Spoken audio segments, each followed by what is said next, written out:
fight. We don't have to kill. Everybody in the whole wide world really just needs to chill. No, we don't have to fuss, no. We don't have to fight. Hello, everyone, and welcome back to another episode of Just Chill with Oliver George. This is episode 86, and not only is this a new episode, but it's also a brand new season, season 4. I could not be more stoked about my guest that's sitting across from me. I can't wait to catch up with him. He is a fabulous person and a host's dream. But before we do get into it, I want to remind you, if you're watching on YouTube right now and you would prefer audio only, you can get that, of course, on Spotify, Apple Podcasts, iHeartRadio, and other places like that. If you are listening to me on one of those platforms, though, and you didn't know there was a visual side to the show, please come check it out here on YouTube. If you do come over to the YouTube side of things, I would really appreciate it if you would subscribe to the channel. You don't have to, but it does help me to keep growing this thing, and I love connecting with new people. Finally, if you want to reach out to me, maybe with a cool guest idea or some general feedback about the show, you can hit me up on social media or send me an email at justchillpodcasting@gmail.com. While you're doing that, let me know if you have interest in one of these Hall of Oil stickers with the show's logo on it, and I'll send you one free of charge. Whew, housekeeping done. Back to the guest who, as I said, I'm very, very excited to talk to, a multi-talented person, a comedian extraordinaire, an actor, and now co-host of a radio show in Kingston, fresh, I wrote this down, 104.3. I'm not a Kingston listener, so I was not that familiar with it, but very proud of you for accomplishing that because it's freaking awesome. And also on Global News Mornings out there in Kingston, which is with Bill Wilichka from Much Music. Yeah, that's fun. And sorry, Jesse Reynolds. Yay! Can I take a sip now? Of course, yes. Christ. We're drinking some Pink Whitney. I've been dealing with this umbrella in a martini glass. It's very precarious. Please hold. Oh! That is stronger than I remember. That's what I said. Woo! Oh, man. But That's it's all right. I'm feeling it. Okay. Yeah. So thank you, man. Thank you for coming back. No Because a problem. return guest is always a little extra special. Yeah, is it? Well, I think because you're done with the whole so where did you grow up? And we can yeah. just have more fun and kind of hang out. You Okay, know? sure. I thought you were going to say because, you've run out of guests to ask. So Oh, you just start no, at the top no. of the list again. And No. If anything, it's someone that I really enjoyed the first time around. Yes. And it's nice to know that you were willing to come back as well. I feel like that looks good on me. That Hey, any excuse to hang out in this clown's bedroom. This is like a 15-year-old threw up in your walls, and I love it. You said that something similar the first time, and then you saw the Ninja Turtles, and you were like, okay, I guess I'm a little bit of a nerd. Yeah, it's just missing my picture. That's what I'm looking for. I should have brought you a headshot. I brought you a business card. You can bring me one and sign it. I'll put it up. All right, I'll mail it to you all the way from Kingston. So you were here originally for episode 11. I don't yeah? remember the date, but it's a couple of years ago now. Yeah. So actually, maybe we'll do a flashback. I don't know if you want to join me on the wide camera for a Wayne's World style. Okay. Sidebar, you just mentioned amputations, and on our one of our recent podcasts, we have a story about a guy who was in a car accident and he had to have his arm cut off, but he kept the arm. What? And apparently, Like pickled it or something? He got it. What's the word? Taxidermy? Yes. Oh my god. And now it's like on his wall on like a plaque, like you know how you'd like with a mount thumbs fish? up? Tell me it's a thumbs Yes. or a middle finger. I don't It's know. gotta be one or the other. It's holding a bouquet of flowers. Oh. But I know, cheesy. Yeah, it should But have been I'm like a rock on or something. I didn't realize you could request this. Apparently, you just have to fill out a form. Maybe Kelly would know, but you just fill out a form and they'll like package it, and you can take it to a taxidermist and have that done. If I ever get anything amputated, I'm doing it. Hopefully, I can figure out how to do that Probably transition. not. Otherwise, it'll just be us doing that. Okay, well. But so much has happened in your life since then. It has. Oh, my God. Like where do we begin? Career, family, so much. So where would you like to begin? Well, I'm no longer a podcaster like you. That's kind of where I was thinking we would start. Yeah. Because last time I was here, that was really the main thing I had going on with Jenna. Yeah. Our podcast after we got canned. Jenna from, and Jesse's, or Jesse and Jenna. Jesse and Jenna's. Let me have that, okay? Because now my name's second in Kingston. So, got to get it right the first time. I mean, that was a great time. I still love Jenna. She's in Vancouver now. And she kind of retired from the business, if you will. She didn't want to do it anymore. And so, she's having a great time. She's working in like finance or she makes a lot of money, way more than she ever made in radio. You guys had a great run too. You had a huge fan base and you had some accolades. Yeah, not bad. But we were doing it to try to get picked up by another radio station. So eventually we did it for like almost 2 years and that wasn't happening, probably because we just kept getting naughtier and naughtier and naughtier. And so then this opportunity for her came to move back to Vancouver, and we decided it was time to just take a break. It's still out there if you want to listen to it, but yeah, we're not a making new new chapter. episodes. Yeah, exactly. But you guys are still tight. You still Text Zoom all the chat time. and stuff. All the time. Yeah. That's good to hear. Not so much Zoom. We're phone girls because we're from the 90s. So we'll drink wine and get on the real phone. with a cord all the way to the kitchen. No, not that old, Oliver. Jeez. Rotary? No. Cell phone. Okay, so that's probably a large reason why you were like, okay, I'm free now. Not free, like you're so happy to be done that, but you have now options available. Is that partially why you decided to move it to Kingston? Well, yeah, it's funny. That's cliche saying when one door closes, another one opens. And that's kind of really what happened, because it was about 2 weeks after we decided to wrap up the podcast that Chorus Entertainment knocked on my door and asked me to go out for lunch. Like, we heard you were single. Exactly. And you know what? When you're asked to go out for lunch in radio, it's either really good or really bad. Yeah. So in this case, I had no relationship with them. So I'm like, well, it can't be bad.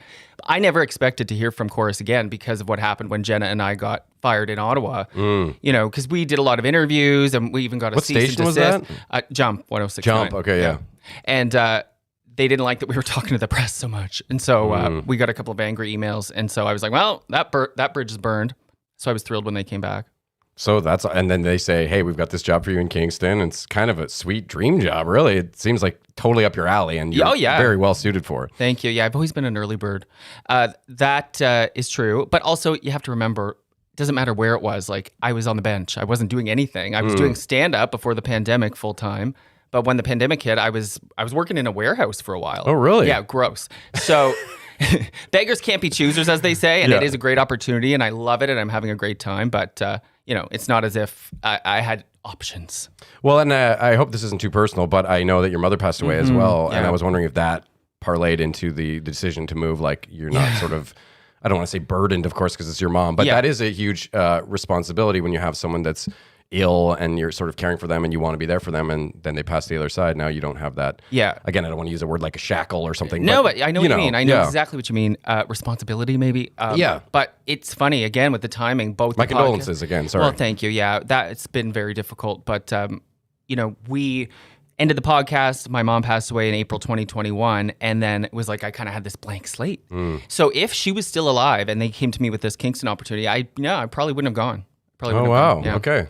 My mom was my best friend, and my sister and I were her primary caregivers at the end, and so it was really important to be there for her, and so I don't think I would have gone. Yeah, well, I did hear you on another podcast talking about how horrible that situation was with COVID affecting everything, and you weren't really able to be there for her in the way that you wanted to. The last 2 weeks of her life, she was alone in a room. Imagine that. Oh my God. So really awful, but she would not want me talking like this because she had a great life. I mean, she was only 61. This is the weird part, Oliver. Okay. I didn't know we were doing doom and gloom. Sorry, people. Sorry. But this is kind of spooky. I don't know if you believe in whatever. She died on her birthday, okay, which is weird. That is weird. That's like Shakespeare. Yes. A lot of cool people die on their birthday. Actually, a lot of people die on their birthday, and I found that out because when the doctor called me with the awful call, I was kind of in shock and disbelief, and so I was like, but it's her birthday. It's her birthday. I just talked to her. Like, this can't happen on your birthday. That's crazy. And he said, you'd be shocked how often this happens. Weird. But isn't that kind of cool? It's kind of like a clean checkout. Yeah. Like a full circle. Yeah, you come in on the same day. Yeah, that's I kind of thought that was comforting. But yeah. Well, and not to get doom and gloomy, but one of the reasons my dad, who has a camera on him now, he's fully back. I'm really excited. They've been in Toronto because my grandfather passed away in August, and they've been settling his estate. Well, I know you just lost your grandfather as well. Yes. Jeez, so I know I'm really going down a dark hole here, but I actually wanted to pivot that, though, that of course when we are confronted with mourning and loss, a lot of time I find myself reflecting on the life that I'm living. So I wanted to know if these things caused you to have any sort of like bucket list things added on there.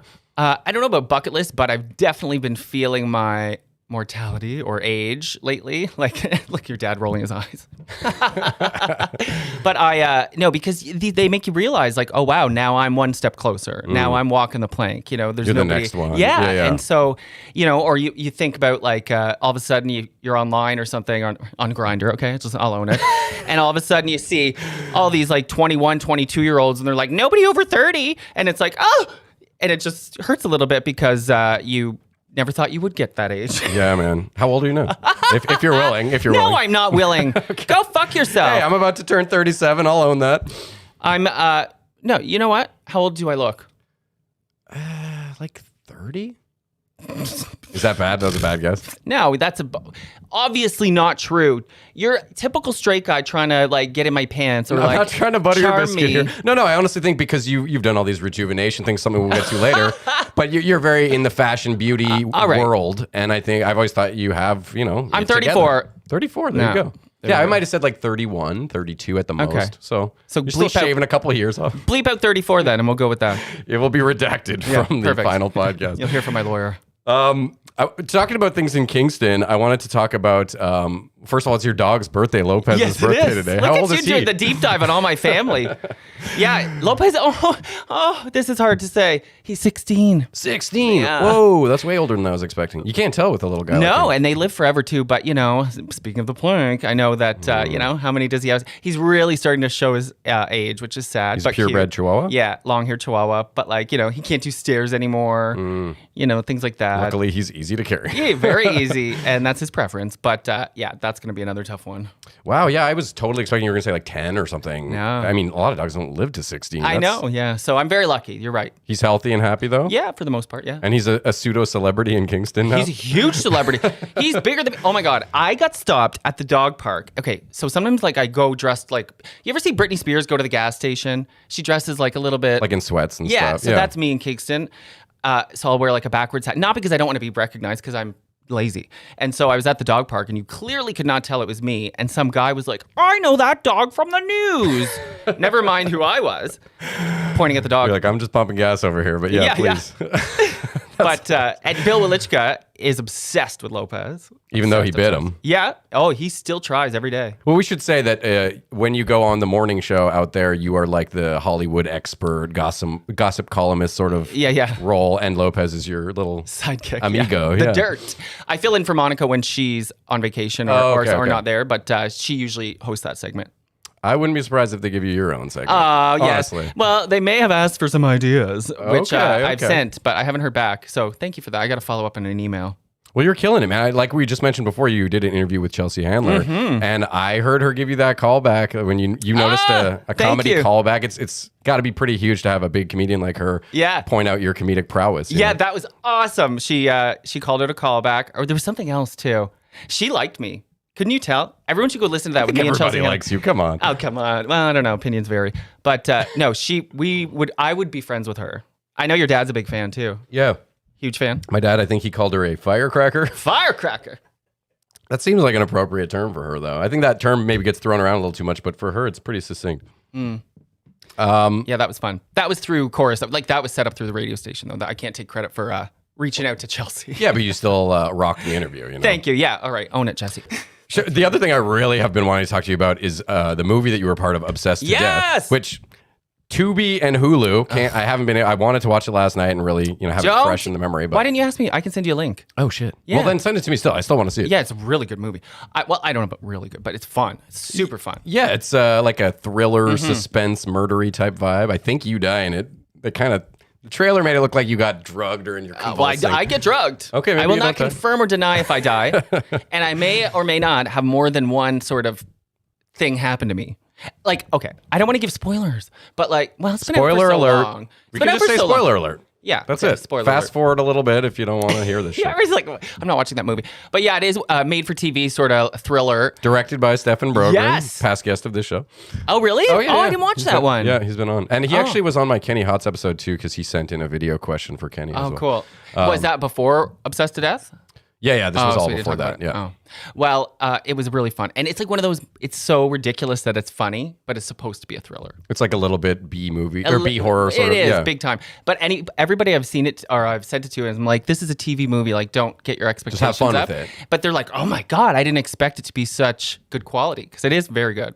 Oh yeah, all the photography or filmography Whatever, looks yeah. beautiful. Yeah, and it looked like a gripping movie from the trailer. Like I was Good. definitely drawn in. It's one of these obsessed to death. That's the name of it. It's like single white female vibe. So Okay. we're all like sexy young fitness instructors that work at a spin studio, and there's this new girl that comes in, and she kind of gets obsessed with the main girl that leads the classes, who is Summer Love, my best friend in the movie.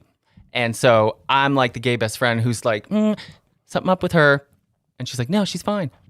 No, she's not. And then You're on to her. Yeah. yeah, I'm onto her, and then you gotta watch it. And then she figures out you're onto her and tries to out me. ices you, yeah. Well, no, she doesn't ice me. I do not die. Okay. Spoiler alert. Spoiler alert. Now Jesse I'm really makes going to it tell to you. the end. So if I've sent it to people, I know if they haven't watched the whole thing because you think I die, but I don't. And so people have texted me like, "Great job, but it sucks that you died." And I'm like, Fuck you. You turned it off after that scene. Anyway, watch to the end. It's really good. Man. Or yeah, maybe they only watched that scene. That's what I'm saying. Yeah. And they're like, "Oh, this sucks you died." No, I don't. I don't die. Well, one thing I noticed too, just clicking through some of these other actresses, one of them has like 5.7 million Instagram followers, which is like bananas. That's like, isn't that like Justin Bieber level? Like in the millions? That's he's probably got like 400 million, but still, millions is pretty big on social media. Holland Roden, yeah, she's from Teen Wolf. That was her big break. So she was already cast. This was kind of like a vehicle for her, I think, because she's from LA and the production company is from LA, but they come here to shoot.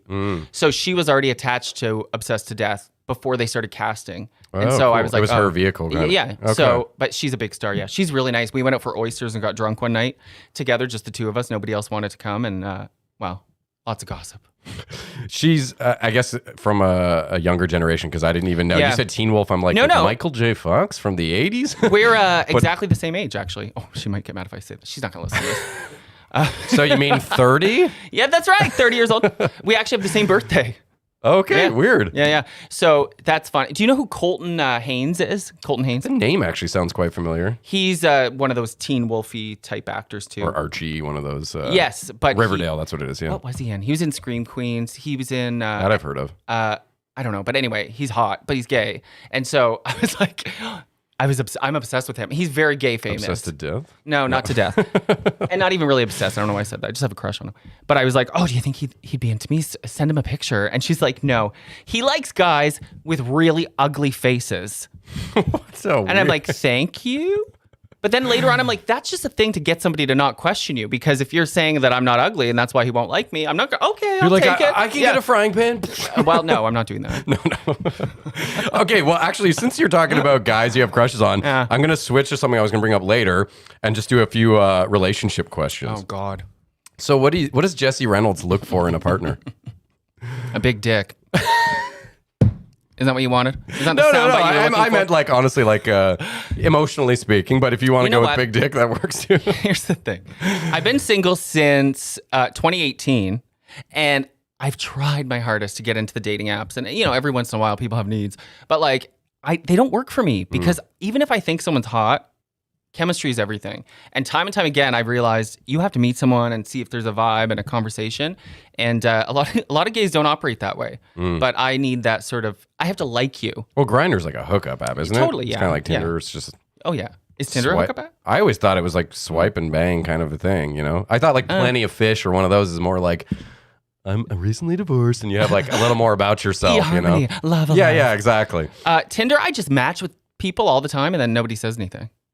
Oh. It's just yeah, Weird. I don't know. It's like an ego boost to get matched, but I don't say anything either, so I don't know. But I'm like the girl, you know. You have to chase me a little bit. That's what I need. That's what I like in a guy. You got to chase me a little bit because then I know you like me. Someone who puts the work in, hunts Yeah. you down a little. Not too hard, like 2 hours or like something. Yeah, okay. That was a joke. Thank you. Sorry, I'm looking ahead here because I don't want to forget any of these questions. But what do I look for? Lots of money. Hefty package. We've gone over that. Yeah. Actually, not. Well, see, it depends what you're doing with the hefty package. How much do you want to talk about dicks? I'm in a room with two straight guys. Hey, man, I'm 100% zero homophobia going on in this room. My dad as well. He's an older generation. You might not know. Hey, good for you. Older generation, not a homophobe.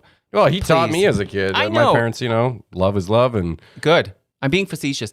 I find older generations get a bad rap for being homophobic when a lot of the time they're not. Yeah. A lot of the cool ones. the old that I've- gays, those guys are The hilarious. old gays paved the way. God bless them. Yeah, they're awesome. And I'm an old gay now. Like, I couldn't imagine what it would be like to be in high school now and be able to like wear makeup and nobody says shit. Or they do, and then everyone shames that person. Well, yeah, that bullied them. Yeah. Yeah, that's what I mean. The bullier is now the one that gets boycotted, Yeah. and it's not cool anymore, at large at least. Yeah. I mean, I like when I grew up in a sense that I kind of got to see both sides of it. But I also think, I mean, and you know how much that I've banked sort of my career on being gay, and I've really leaned into that. If I had been born in a younger generation, I don't know that I would have seen the same success because it's more normal. Like, it wasn't polarizing. Didn't cut through, or it doesn't cut through the way it did when I started. Yeah, that's true. Because in some ways that adversity can help shape someone, you know? Yeah. As much as it's not right, challenges can be some things that help us, become who we're meant to be in the end. It's not right. It's a little cliche. But it's okay. Speaking of bullying, though, I don't want to go into too much detail, but I had a incident I had to deal with my daughter. I had to go, she's just turned 12 in October, but she's going on 16. She's got pink hair now. And the sweetest girl, nicest girl. But I think it was because of some boy that felt scorned. A few weeks back, he had said, or she told me rather that he came up to her, a guy she didn't know well, and he got down on one knee and said, like, will you be my girlfriend? Okay. So, points for How old are charming. they, 12? Yeah, right? Oh, God. And then she said no politely. Yeah. He then returned and like offered to pay her $10 to be his girlfriend. I was like, what? And then he said, I'll buy you Gucci. Oh my God. Someone needs to call his dad. What's his dad up to? The parents got called. Let's Oh just my God. say. By 'Cause you? I went to the principal and Stop. things escalated because they, I think he was the one orchestrating it, but they created a very mean meme that was getting passed around. And then he came up to her in gym class and said, how does it feel? Everyone has your picture. And Oh, he's no. just being like straight up harassment. So I said, you know what? I'm putting my foot down. I'm done with this. And they both had to write like letters of apology to her. And yeah, exactly. I was like, you know what? Here's a bunch of guys who think they're men because they grew their fourth pube and they're really trying to flex. And I said, I can make this guy a 12-year-old boy again real fast with a principal and the parents. And sure enough, it seems to have worked. So, they just went too far because some of that is like, it's kind of cute. When you're mean to a girl, it's because you like her. Like But like negging or whatever you want to call it. That's too far, especially these days. Well, especially when someone's been clear that they're not interested and now you're just coming back and back. And oh my God. So what did she say? Is she here? Call her down. Hey. She's at her mom's. What did she say when he offered to pay? She said no still. She had zero interest in that. Besides the fact that he sounded probably full of shit. Like, where's he going to get Gucci from? He's in grade 7. But she's not that kind of materialistic person in the first place, so I don't think that would have added to the appeal. Well, I'll have to have a talk with her. I would have told her to say, how much? That's where you start. Get me a flight to Miami and then we'll talk. I see the rage building behind your eyes when I talk about your daughter in this way. No. These are all normal things they have to navigate. And that's why I waited to get involved because I wanted to play out its course a little bit. But it was when it crossed a certain line for me and I was like, it's good for you. Dad time now. Yeah, good for you. And the principal was so sweet and understanding. We went in there and I had wanted to speak to the vice principal because she was a woman and I thought she might be able to relate to these kinds of circumstances a little more. And he couldn't have been more understanding. And the things he said to her were very thoughtful. And he very much encouraged her to come back if there was any kind of follow-up incidents. Good. Yeah, really, really great guy. So you felt good about doing that then? That must have felt good as a dad. Like you must have felt like, you know what? I'm glad I did that. It also just felt cool to be in the principal's office like as an adult. Not in trouble? Not like skipping class or smelling like weed in history or something. I'm just wondering why I'm only hearing about this stuff now. Oh no, Grandpa! I thought you knew through. I knew nothing about any of this. I thought you knew through Mom. I assumed Mom knew. Maybe No. Yeah. Because you would have taken care of him. I would have driven over there. Yeah. Well, that's the thing. I went to the principal because part of me just wanted to like wedgie this kid. Well, let me tell you something. You want to talk about older generation? My grandpa, the one that just died, when my mom was a teenager, something happened similar. I don't know the details. I don't remember right now. He went over to the kid's house with his rifle, banged on the door. The dad opens the door. My grandpa's standing there with a rifle. He wasn't going to do anything. Yeah, but still. Yeah, so they called the cops. Yeah, it did. But they called the cops. My grandpa got in trouble. It was a whole thing. So you guys don't fuck around. The older generation. That's taking it pretty far. But he was there for his daughter. Imagine if the kid opened the door too. Well, I think that's what he was hoping for. I don't know what he. God. He had a temper. God rest. And then his he's soul. like, it wasn't loaded. Jeez. Yeah, I don't know if it was. No, it probably wasn't. Let's go with not. Yeah, let's go with not. Well, you never know. Maybe he wanted to be prepared in case the other guy was like, you call that a gun? Yeah. I played that game before. Oh, okay. We're back to dicks. Yes, full circle. Okay, back to relationship questions though. What are your non-negotiables? What do you mean? Like things that are kind of like like smoking or that sort of thing? Stuff like that. I will not date you if this. Like hard no, Well, I mean, like, except for the obvious Yeah, ones. like someone who doesn't shower. I'm not. It's stuff not like that that so much, but I don't know. Wow, you really got me. okay. Well, something to think about. But again, I lump a lot of this into the obvious stuff, like if someone's rude to the server. Yeah, this borderlines on pet peeves in general. A Trump follower. Yeah, well, okay. I have mixed feelings about Trump, to tell you the truth, because I'm a fan in that I find him very entertaining. Same. I like to watch him, But but I don't like the things I don't he like the stands putting for. children in cages. No. And anything he stands for, I don't like. But I do find him a little bit charismatic and like entertaining to watch. The way he talks. Very entertaining. He is. That's my best Trump. But anyway, that's why I don't think he should have ever been allowed to run, because now there's this. Now he's running again, right? Yeah, I know. And Ugh. the celebrities keep throwing their hat, like Dr. Oz, while he And got The shut Rock down. for a while, people were saying. Well, people want The Kanye, Rock. Good Lord. Judge Judy needs to Judy do would it. probably hold it down, though. I Yeah. feel like I would have no problem with Judge Judy Me running too. the country. She doesn't want to do it though. She makes more money on her show. Does she still do a show? Yeah. She's just started a new show actually called Judy Justice. So she dropped Fox. I don't know what the network Basically was. the same show, It's just with the new. exactly Okay, the same show, but new name, because I don't know why. I don't know why after like 50 years she's like, yeah, I'm done with you guys. Starting a new show. Or you think she would own the trademark to that name since Yeah. she is Judge Judy, you know? That seems weird. Now she's got to call herself Judy Justice, which does sound kind of cool. Sounds like a Bond villain or something. Yeah, I guess. Everyone knows who we're talking about. But she puts her hair in a ponytail now. I don't like that. She's trying to look young. That's, Yeah. You know, she must be old now too, right? Oh, gotta be she's like 80 or something. Oh yeah, 'cause she was really good friends with Joan Rivers, who died at 81. Personal hero of yours, I know. Oh, that was yes. on here as well. We'll get to that. God rest her soul. I love Joan Rivers too. Amazing. I always, when she did Fashion Police, I thought that was the funniest show ever.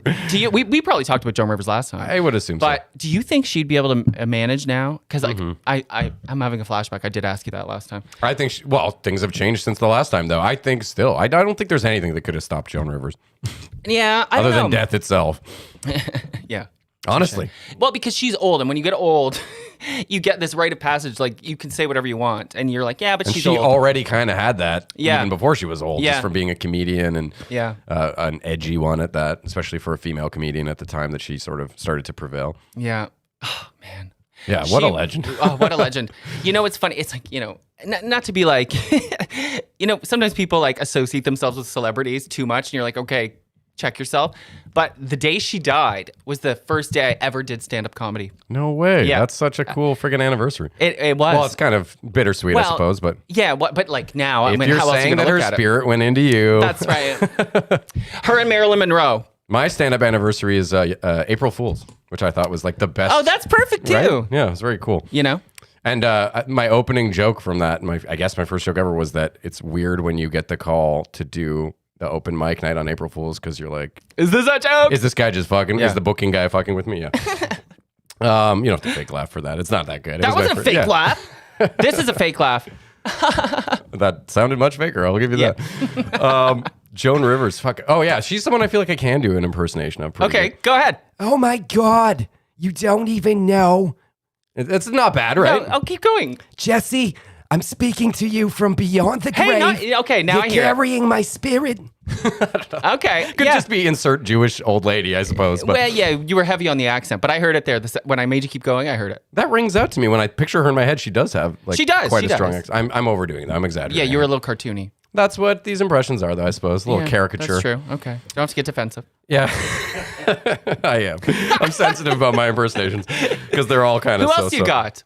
Oh God. Could you do me? You know what I find offensive is when people say they can do me, but then they just do the most stereotypical gay accent of all time. It's like, I'm not okay. gonna try. Yeah, don't try, because you'll end up doing that. I can do like cartoons. Okay, I can do like Beavis and Butthead. Okay, let's hear. Whoa, Butthead. Wow. And then, shut up, butthole. That's, they're not the hardest, I suppose, to do. Yeah. But I used to be able to do. I can do crusty sighing, but that's it. I can't speak like it. Oh, there you go. That's all I can do for I like crusty. crusty. Yeah. I think I can do a Barney Gumble. I did some of these with Steve Love. The hi, Homer. Kind of Hey, like not bad. Not bad. All right, Steve Love. I mean, the master. He's He great. came on and the episode got fucked. We lost half an hour. I still don't know what happened, but it was unusable. It was like no. the audio just glitched and you couldn't hear what we were saying. And we had this improv impersonation battle that got totally scrapped. So. The mics are like, I'm not listening to this. I'm turning myself off. Yeah, we probably blasted the levels. Yeah. Something that potential mates should know about you if they're.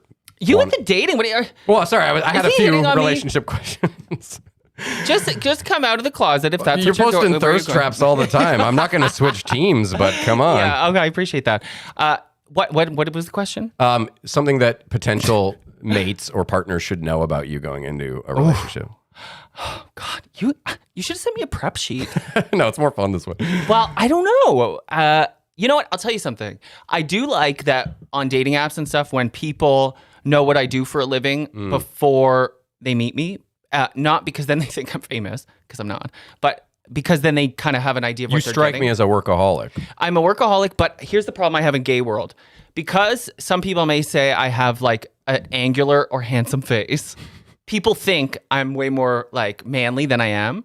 So on dating apps, people are like, "Oh, daddy, fuck me," you know, and it's like they want you to be like the butch top. or whatever. Yeah, and and I can top, but like usually the guys I connect with are like more masculine than I am, and so I feel like it helps that because otherwise sometimes people are interested in me, and then I you feel like you're going to disappoint. Yeah, well, I talk and then they're not interested, so it's like I just want people to know what they're getting into. Okay, that's a great answer. But I mean, I feel like that's for everybody. Wouldn't you say the same thing if you had the choice to have people like get a prep sheet about you before dating you? Or the rundown. Yeah.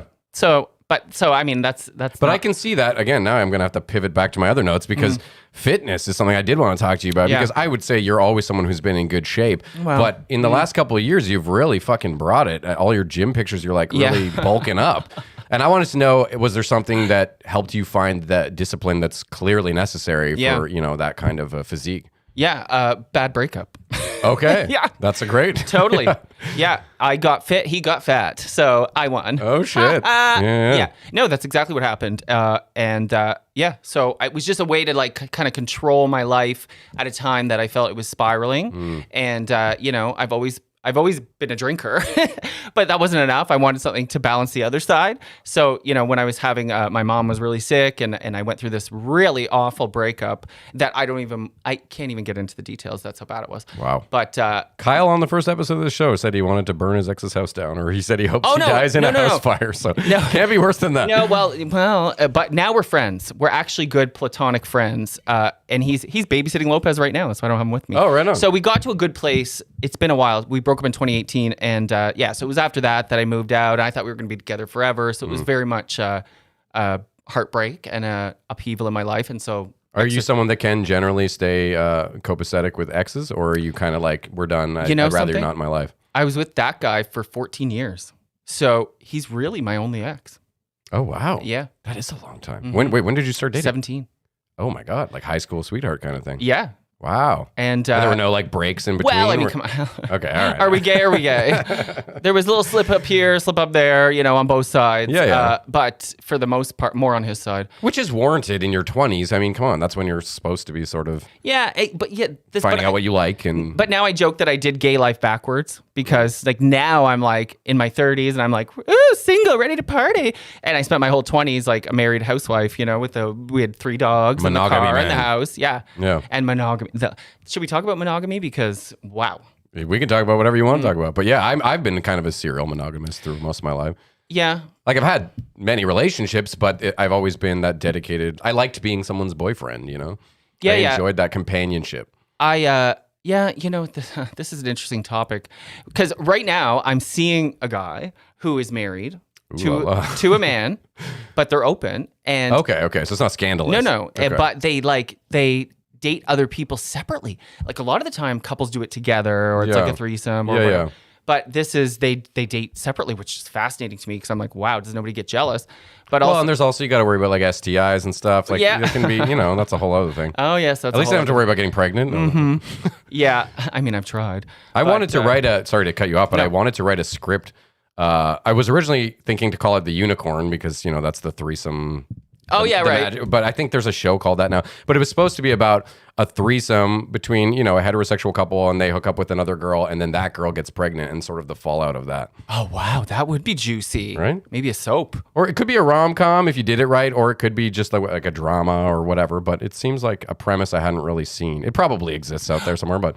We should pitch it to Stefan and Holland Road and see if they can... Let's write it. Get it together. Let's write it. Yeah. Obsessed to death, too. No one steal that idea, goddammit. Trademark.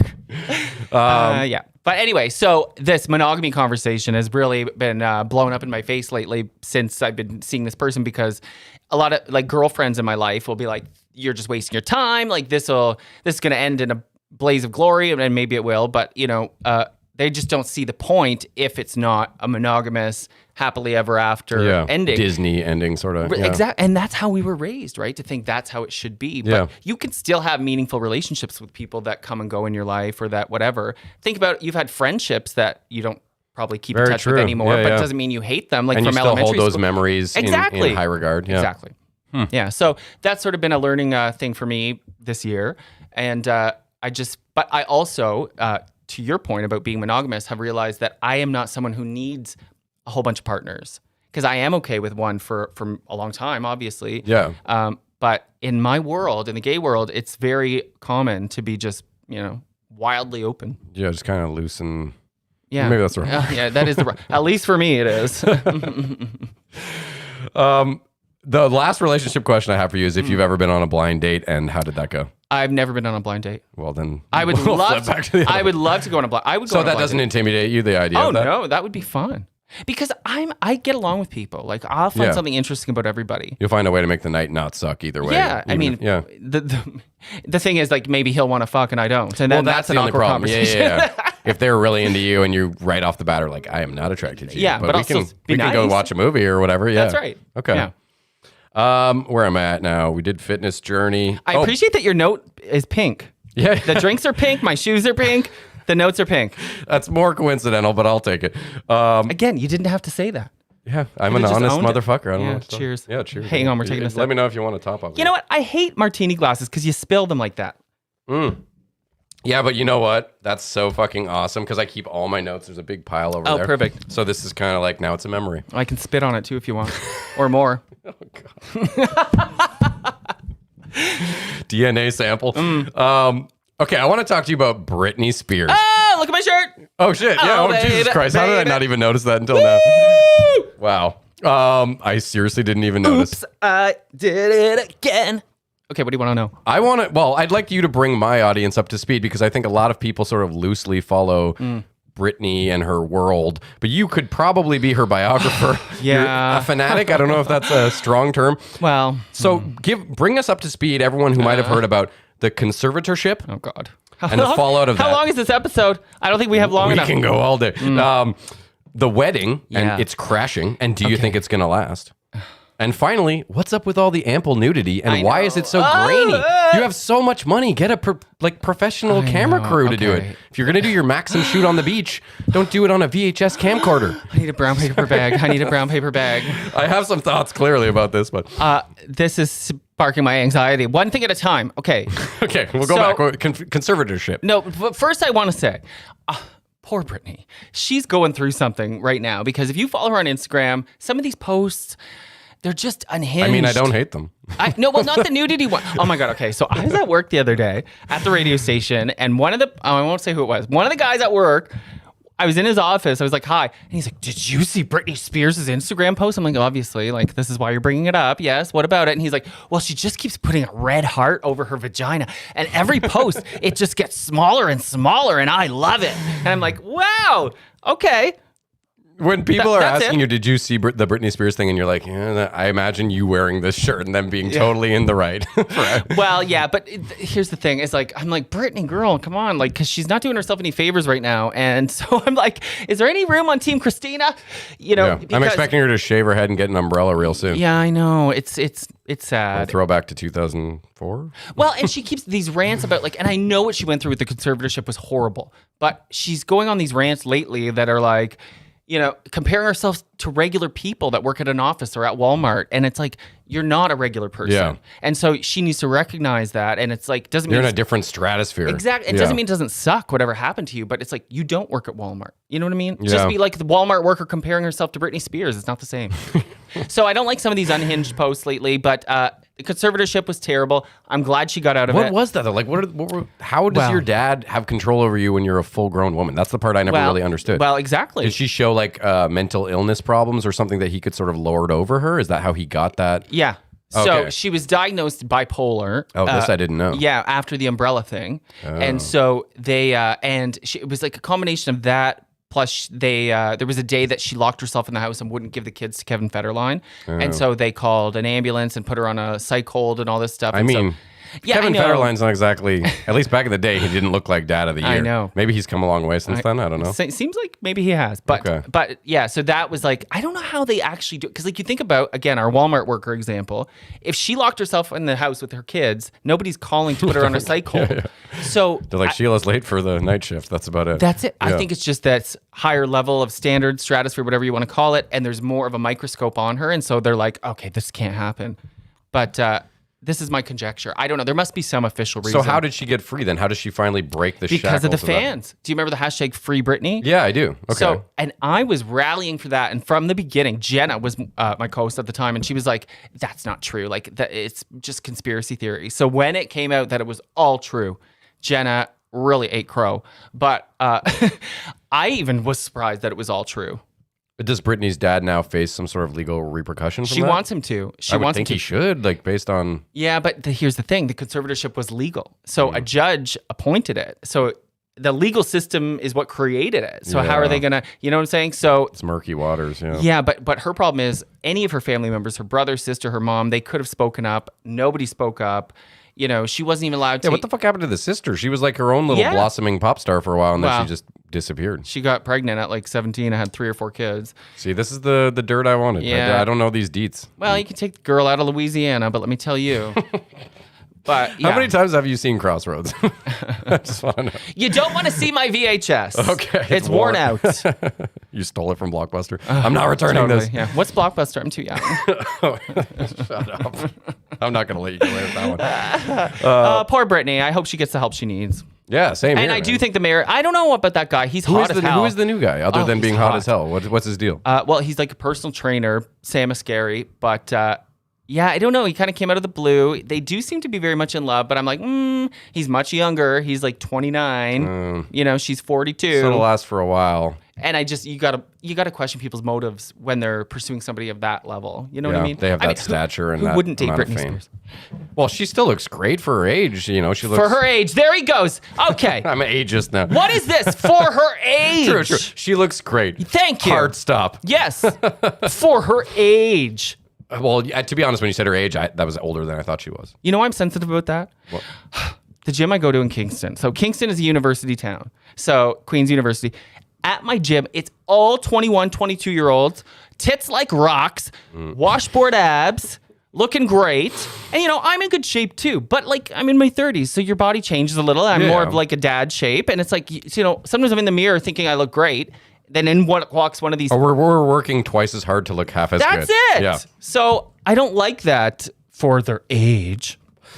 I redact that statement Thank as you. well. No. Hey, but you know what? That applies to me. I feel like I can say stuff like that because I'm older than you, so fuck you. Your dad's rolling his eyes again. That's something you get, though, no matter what age you are. You can literally be 67 and be like, my knees are hurting. And there's some 80-year-old guy being like, You know what? Yeah. wait a minute. You know, it's like... That's so true. It's so true. That's so true. And then you're the 80-year-old guy before you know it. Yeah, so. that's so true. And you know what I tell people? I joke about, like, and I am sensitive about aging and stuff, but I do try to remind myself, and I tell my girlfriends this too. When we're 60, 80, 90, and we look at pictures of ourselves at 35, you're going to think, holy fuck, I was hot. Exactly. So try to appreciate that now, even if you feel bloated. And you notice that if you see like pictures of your grandparents at their funeral or something, you're like, oh, he had such a jawline or whatever, you know? Totally. I'll show you a picture of my grandpa who passed. I bet you'll think he's a stone cold fox. Oh, yeah? Yeah, he's got a real... Your dad? No, my mom's dad. He's got a... What was your dad? A troll? Well, I was never. He was an Irish immigrant. He was like a farmhand An kind Irish. So a leprechaun. Irish. No. He was a sweet man, and he wasn't like ghastly. But my mom's side. That's what I mean. Like he wasn't. You know, you wouldn't run away. Yeah. Or your children, you wouldn't like hide their eyes. But my mom's dad though, he was an architect, and he had the turtlenecks in the '60s, and you know he had the bum chin real hard. Oh yeah, I got a little bum chin. Yeah. He was a handsome guy. Yeah. Is he still around? No, just Damn it. He made it to 98 though. Fucking Hey, that's awesome. That's a run right there. My grandpa just died at 92, which I felt was a good run too. Yeah. And anything over like 80 even. Yeah, honestly, yeah. Because you see people have heart attacks when they're... Oh, shit. Sorry, Dad. What, did you have a heart attack? No, but he's like the age where I was about to say. When they're like in their late 60s, and Yeah, he's in wow. his late 60s. You know- And I have a cardiologist. So yes, you know. let's... Are you okay with talking about that stuff? No, sure. I don't Well, care. just because prior to this interview... I was asking my mom, like, hey, yeah, I'm thinking we could do Cosmos or something fancy. She ended up providing the drinks because my dad was starting a workout, the cups or the glasses rather. But Thanks, Mom. she was, I bought this. Okay. No All help right. from Mom. Thanks, Oliver. No, but my dad was starting a workout because he had just had a doctor's appointment where he was finding out some not so great news about heart health and What happened? Like, shut up. What happened? You know, you get older, things get clogged up a little bit. You know, Yeah. you know, it's all trending stuff. So I'm not in any danger with good. anything, but it's like time to get serious and change your lifestyle. So one of those talks, and you go, oh shit. Do you smoke cigarettes? No, never. Do you never. eat McDonald's? No, no. no, they're pretty good. It just happens, eh? You just need to get a little more fit. Yeah, That's the main thing, the daily exercise. But yeah, exactly. No one would look at you and be like, this fat fuck. You know, No, you look very healthy. Exercise sucks. I don't even like I'm it. starting to like it a lot. You like it? Like, I don't like starting, Yes. but I always love how I feel after. And I'm starting to I'm focusing on remembering that part. But why is it? And yeah, you're right. You have to.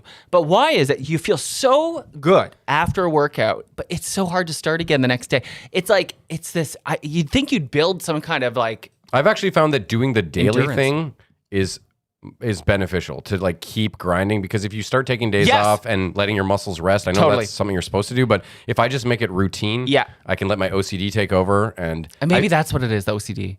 Because I think helps. the same way. Because I'm like, if you take a day or two off thinking, oh, I'll be rested and ready to go back, you're not. You want to just keep resting. But if Yeah. you go every single day, you're ready for the next workout. Exactly. Yeah. It becomes part of your person, you know. I do a lot of different channels. I don't know if we can talk YouTube workout channels here, but Oh, yeah, yes. well, because during the pandemic is when we Yes. really made the shift from good life and all that bullshit, and we realized we wasted 2+ hours driving to working out in ways that were not smart and taking too long. Yeah. Only to now learn how to, like, in 20 minutes, I can get the workout that I probably would have put in an hour at the gym.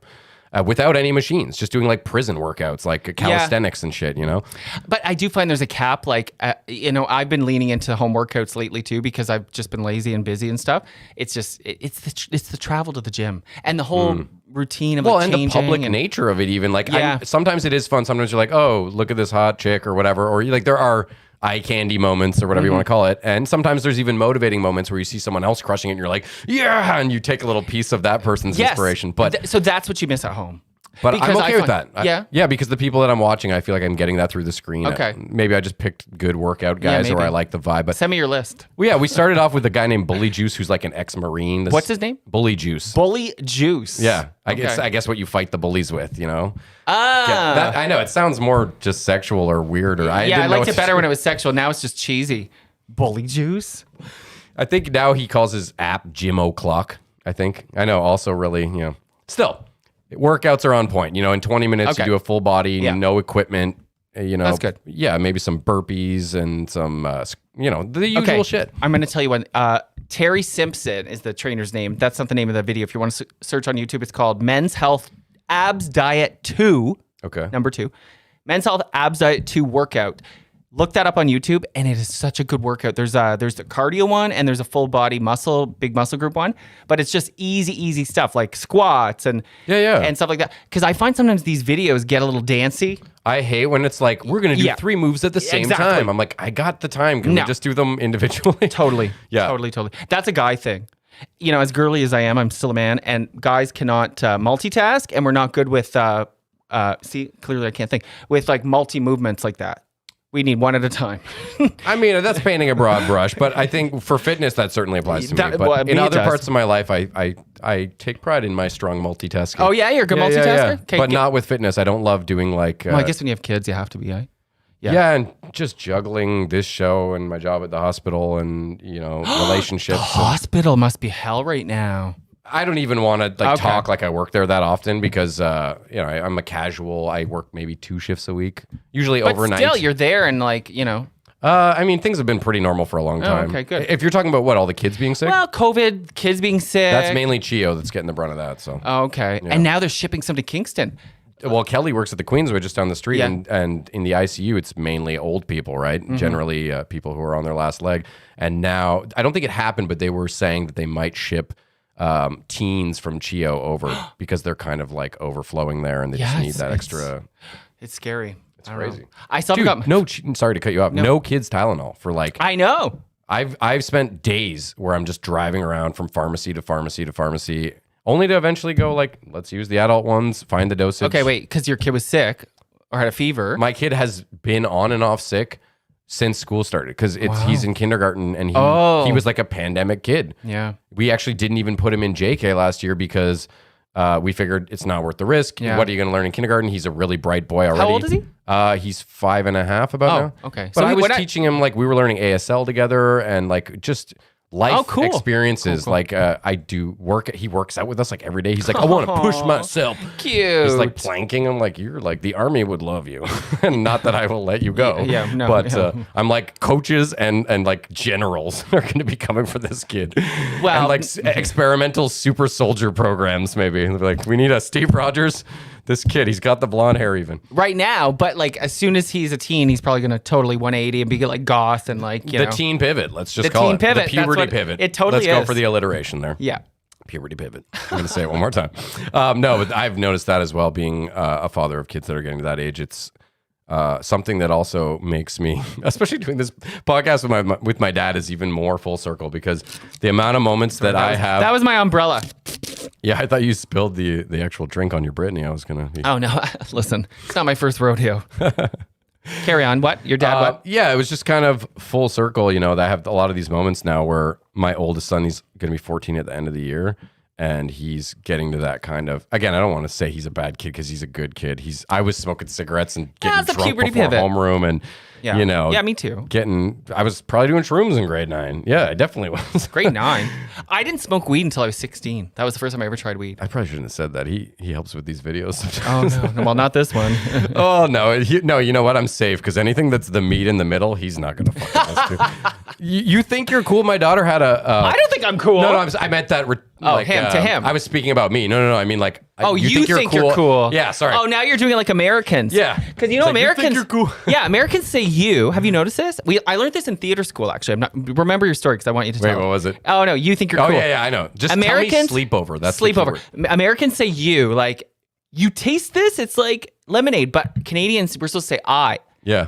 I think I'm cool. No, I'm not. But Americans say you. Anyway, now that I've said that, I didn't know that, though. You'll That's notice it now. interesting. Yeah. Wow. In interviews, they'll be like, I'm not American, though. because like if Ellen asks a celebrity like, you know, something, what was it like on set?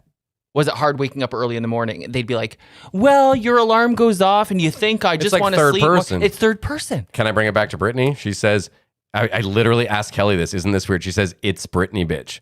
Yes, she does. Shouldn't it be, I'm Brittany, bitch? She's referring to herself as the product Britney Spears. I find that fucked up. Well, isn't that interesting? Right? Whoa! It's Brittany, bitch.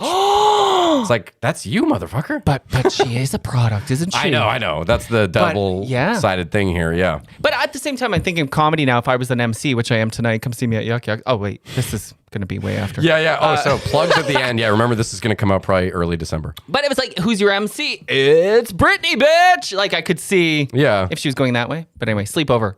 But doesn't she say that as a lyric in her song? Oh, she does. Goes like, it's Britney, bitch. Give me more. 2007. I Blackout think it's album. a boss move, too, to just be like, you know, someone like Alexander the Great is here. He probably said before he like conquered your city. You know what? You're right. Just Yeah. an announcement. It's like you have to achieve a certain regality. level. Yeah. Yeah. Before you can say that. Okay, so, sleepover. I was going to say, you think you're cool is how I felt. No, we just went over this. You say, I was just cool. going back to where we were. All right. Okay. No, but my daughter had a birthday sleepover and two girls came over just for, you know, hang out, watch a movie, birthday shenanigans, whatever. And I thought I would be the cool dad because I've got a podcast studio in the basement. So much to the point where like when I got home from running errands and I found out that Kelly had already brought them down to like play on the arcade, I was like, oh, I wanted to be there. I wanted to see. So they'd be like, wow. Like, I don't know. It's just a little ego boost to feel youthful that the kids, you know, that you're still not old or whatever. Or that they want to even like ask you a question. Exactly. Yeah, I and get it. from what I gathered, again, I wasn't there for the moment, but it sounds like they did not give a flying fuck. And they were just like, oh yeah, an arcade. I guess that's cool. 10 minutes later, let's go do something else. But you know what? TikTok. It comes back. TikTok. Oh, fuck. But you know, it comes around, right? Dad, because like, do you want me to top you? Yeah, please. There comes an age where your kids come back. I've heard. I don't have any children. But like, you know, when you go through the puberty, what are we calling it? The puberty Punch up. The puberty pivot. The puberty pivot. That's a Friends reference. You kind of leave the nest for a while and your parents suck and all this. But I feel like in your early 20s, your parents, you learn to appreciate your parents again and they become your friends. That's what my Oh my experience God, was anyway. yes. Hardcore. I'm not just saying that because you're here, Dad. No, I mean, I think what we've gone through with this show is a unique thing in I'm itself. spilling. I literally just spilled all over the tables. Oh, no, but I'm spilling on myself. The That's why I'm pink yelling. Whitney is stronger than we remember. We said it at the beginning. Oh my God. Don't hold it against us. Hold it against me. Another good Britney song. Now we're just going to start singing songs that have been stuck in our heads. Yeah, And that's what, well, Pink here's Whitney. one. Every time you go Why are you, away. why that song? Because I rewatched Planes, Trains, and Automobiles, and it makes me want to cry when that scene happens at the end, and Yes. he meets their family, and I God love bless that you, movie. John Candy. God Oh, John Candy. What's your favorite John Candy? Uncle Buck. It's got to be Uncle Buck. It's honest. Great Outdoors. I don't even know how I could. Yeah, you listed like already so many that I'm. Yeah. and I know he has way more like deep cuts that I'm probably not as Yeah. familiar with. I'm in a Long Live John Candy Facebook group, and it's oh, one of wow. the highlights of Facebook for me because I I really love think him. Facebook sucks. He was so good. He was so good. My mom. so real, man. So real and like so unique, you know? That At a- scene in Plane, Trains, and Automobiles where Steve Martin freaks out when he's finally had enough when they're in that first hotel room scene and he won't start doing what I do to my partner every night where it's like I gotta clear my sinuses and like nasal spray and all that. He's like just finally and his beers have already exploded on the bed and that's Steve Martin's side that he has to sleep on. And Steve Martin just goes off on him in like such an honest way that I don't even think you can really hold against him. And I think that's why it works because you're feeling like, yeah, fuck this guy. But John Candy, to still be able to have, where within 2 seconds, you now are definitely on John Candy's side because just the way he emotes through his eyes and his facial expressions. And he's like, yeah, sure, I could be a cynic like you know, but I don't like that. I don't like hurting people's feelings. He's like, I like me. My wife likes me. My clients like me because what you get is the real article, you know? And it's just like, that was my best. Yeah, that was that's paraphrasing to some degree, but man, that shit hits so hard. It does. And, you know, good for him to achieve that level of success when he did. Not to go, you know, I'm not a body shamer, but the body positivity movement was not around when he hit. Yes. And he was a very large He was very man. confident in himself Exactly in a what I'm way trying to that say. wasn't arrogant or That's right. pompous, but just loving and friendly and jovial. Likable. Oh my God. So likable. He's like one of those people that you just wish you could meet and hang I out know. with. And even when I've seen like, I deep dive on people that I'm really into in pop culture and you watch that like candid stuff of them, like, you know, when they're not on, so Mm-hmm. to speak. And he seems like the exact same guy, like just someone who would give you the shirt off his back and then be proud of his body. Yeah. You know, I don't know. Well done. Hey, that was a good callback. Thank Chelsea you. Handler. Callback from 10 seconds ago. So you do a deep dive on people in pop culture that you like. That's why you know so much about my family. yes. Thank and your you. dog. Thank you. Which is obviously family.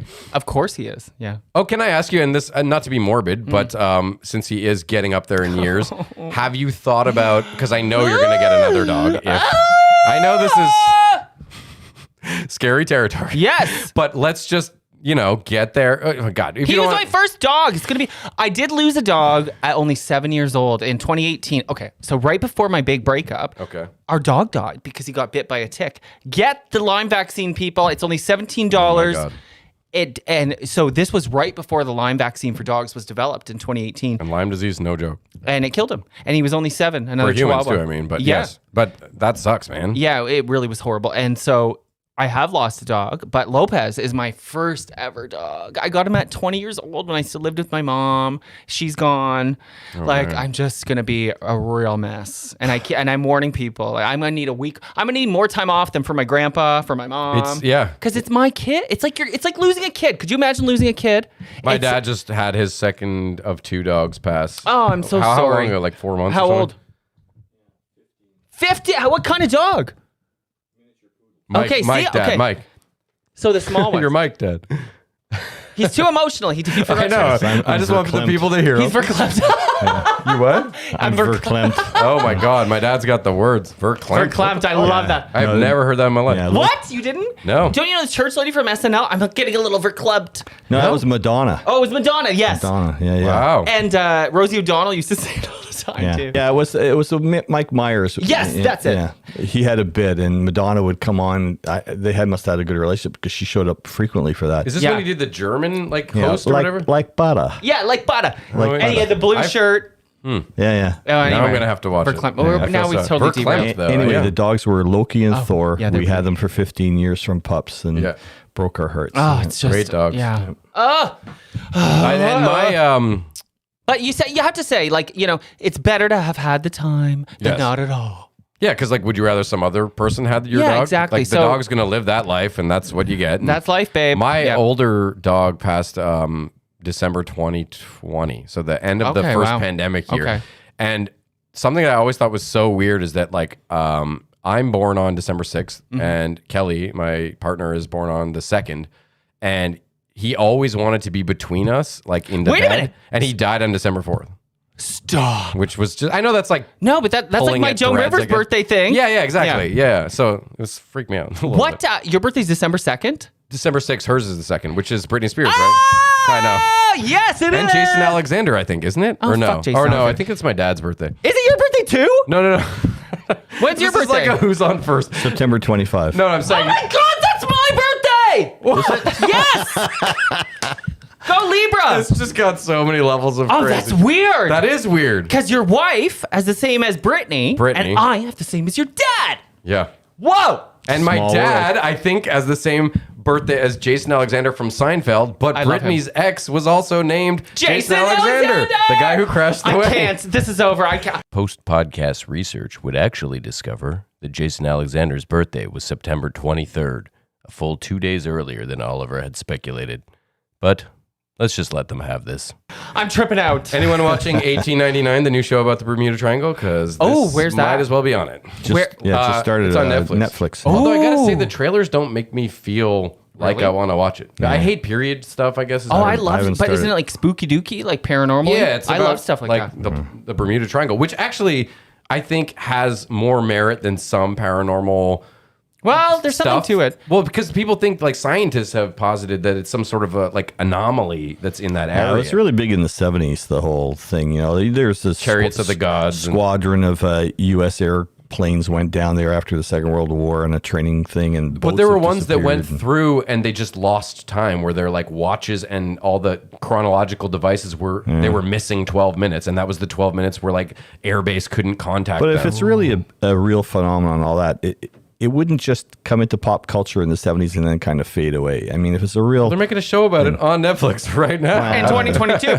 I guess because enough time's gone by. That True, it's- yeah. I think that Nostalgia. resurgence is, yeah. Nostalgia. I didn't forget. I always thought Bermuda Triangle was cool, you know? Do you believe in ghosts? Oh, God. I mean,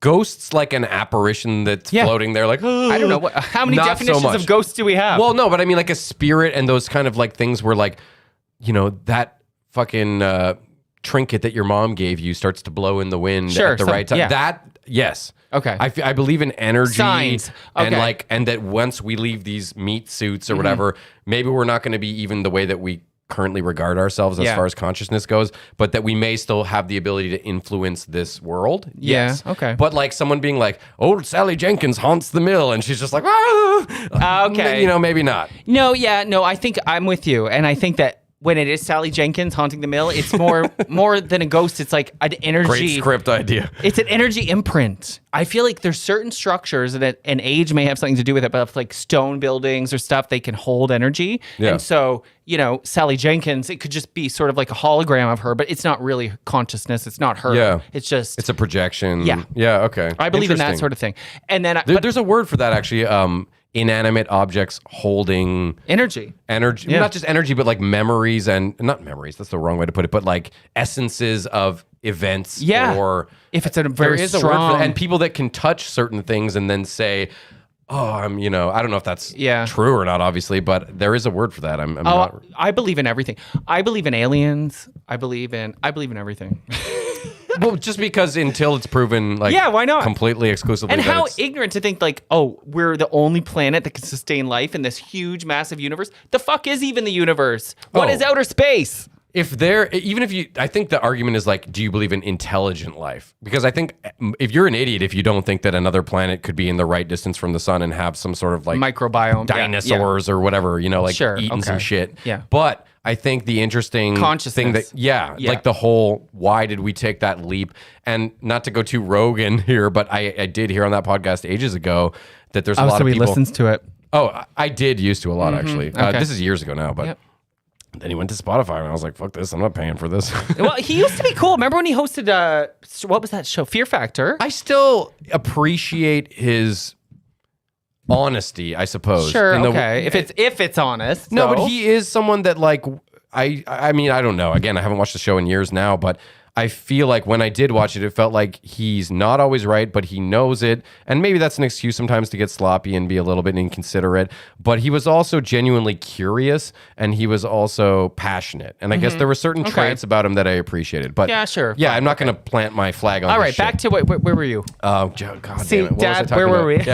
Yeah. No, we were talking about conspiracies and Yes. aliens and shit, and now I totally don't remember And you why said I you were brought listening him. to Joe Rogan ages ago because but- he was talking about aliens and... Oh, sorry. The, yeah, see, I knew if I just talked slow enough. Jesse. Yeah. The giant leap that is in like the fossil record or whatever it is, the historical record of pre-human right, beings, okay. the intelligence leap that the brain apparently doubled. Yeah. Again, I'm paraphrasing Okay. everything, but So I have a theory, and I learned this from a meme, so I can't take credit. But there's a meme that has, it shows like a human holding a baby, and there's a monkey beside the human. Or no, sorry, it shows an alien holding a baby, and the monkey's beside the alien. And it says, y'all aren't ready for this conversation. And the idea is that aliens mated with apes or gorillas. or just inserted some sort of like gene. Yeah, and then that's how humans came to be. You And know the stone I don't ape think theory? they made it. well, Yeah, I was gonna how say- do you know, Dad? Well, yeah, maybe these aliens are like, we go to planets and we fuck shit. Standards. There's always somebody into something. Well, maybe wouldn't that be like truly like? It makes wouldn't perfect it be fucked sense. if the most sophisticated, we can travel at the speed of light. We have all these amazing technologies. Let's fuck a that monkey. At their nature, no, but that at their nature, they're still pillaging like the Vikings would have. Well, yeah, That there's that this is- carnal drive to like Take over. Yeah, like not for everyone, mind you, but that there is Yeah. that in some people. This, conquer everything and. Yeah, that's interesting, eh? Like, and yeah, Maybe they would fuck. That's what I'm saying. Maybe that's what happened to all those cows. And crop circles is what just like the- what? What do you know about cows? Well, they always say alien Fuck cows? abductions. Well, that they there's like mutilated cows they find on farms yes. and stuff, and Yeah, it's always yeah. really like we don't know. And there's some guys on the news like, yeah, we got some big bears, but we don't know what the fuck could done this. It's always like Yeah, some yeah. kind of like, But all the blood was gone. yeah, exactly. It's some sort of weird scientific Yeah. shit where you're like, what? Yeah. Why would anyone steal cow's blood? You can probably buy that at a butcher Well, shop. that's not aliens. That's the chupacabra. Oh shit! That's You've heard the of the Mexican. Chupacabra? Yes. I love the song "Chupacabras" by Chicks Dig It. Look it up. Well, he drains Canadian the punk blood. band. Sorry. What? Dixie? What was the There's name? a Canadian punk band from Calgary, I think, in the 90s, and they were called Chicks Dig It. Do they? Chiggit. So they have a song called Chupacabras, and it's all about this monster. If you have to name your band, Chicks Dig It. Oh, I think they're very nerdy. They And don't. it's like a tongue-in-cheek, like ironic they don't dig it. statement. Oh, okay. They're like pop punk, so they were probably like Blink-182, that type So of they're thing. in on the joke that I just tried to make, and now I seem stupid. Okay. I ruined Great. it again. Go ahead. Next question. Okay, yeah, let's get back to the question. Shit, I forgot. We've been on a tangent for hours. What do you like to put up your butt? Oh, no. Oh, I have Botox. Botox. And we talked about Joan Rivers. So let's Yeah. start with Joan because I wanted to know. And every way I wrote this question, it felt like I was talking like you actually knew her on a personal level. But I feel like thank you you. feel like you did. So I want to know, Well- what did you learn from Joan? Oh, wow. What's the biggest lesson you've taken away from her teachings? Okay, here's let's something. say, Here's the Book something. of Joan. Here's something. And I don't know if this is the biggest because I'm sure as soon as I walk out the door, I'll be like, fuck, I should Yeah, say that. yeah. But here's something that I have learned that I can access right now. We finished this bottle. You called it too. And I was like, no, we're not going to finish that. You ain't finished it. Cheers. So one thing that Joan Rivers does on stage is she kind of cuts words in half or sentences in half. And that can be a very effective technique in stand-up. So let me give you an example. Like if I'm talking about this table, okay, the table we're sitting at is very lime green. Yeah. If I were to be like, this table is so lime green, it's so lime green, it looks like snot, it looks like something I would puke up after eating lunch. I'm not doing it right now. I'm trying to be Joan Rivers. No. But I totally get what you're saying. To cut the words off and act like your thoughts aren't keeping up. Yeah, it seems like you've got an unlimited ammunition of that topic. And that's what she does. And she did it very well. And that's one skill so I've tried cool. to copy from her, for sure. That's such an observation, though, Yeah. because I feel like I'm only realizing that as you're like kind of breaking it down, because I've seen her material and I've laughed at those moments. Yeah. But now that you're actually like fleshing it out. Listen, Wow. try it on stage because it works. Because if people know what you're saying, but your energy, for lack of a better word, can't keep up to follow through with what they already know you're going to say, it's funny to them because it's like, oh, I knew what he was going to say, but he's so excited he's on to the next thing. Yeah, yeah. So Oh my God. So I did. There must be a word for that, but I don't know what it is, but it works. It's amazing. Yes. Yeah. I this really much really much. Oh, Jesus. Really much. Banquet. This ties in very much to something that, like, I don't perform that often. I kind of take the gigs as they fit into my life. And if there's a competition, I throw my hat in to make myself do it. But I did a show in Manotick at this really cool bar pub thing upstairs. And it was a healthy crowd. It was like 60, 75 people.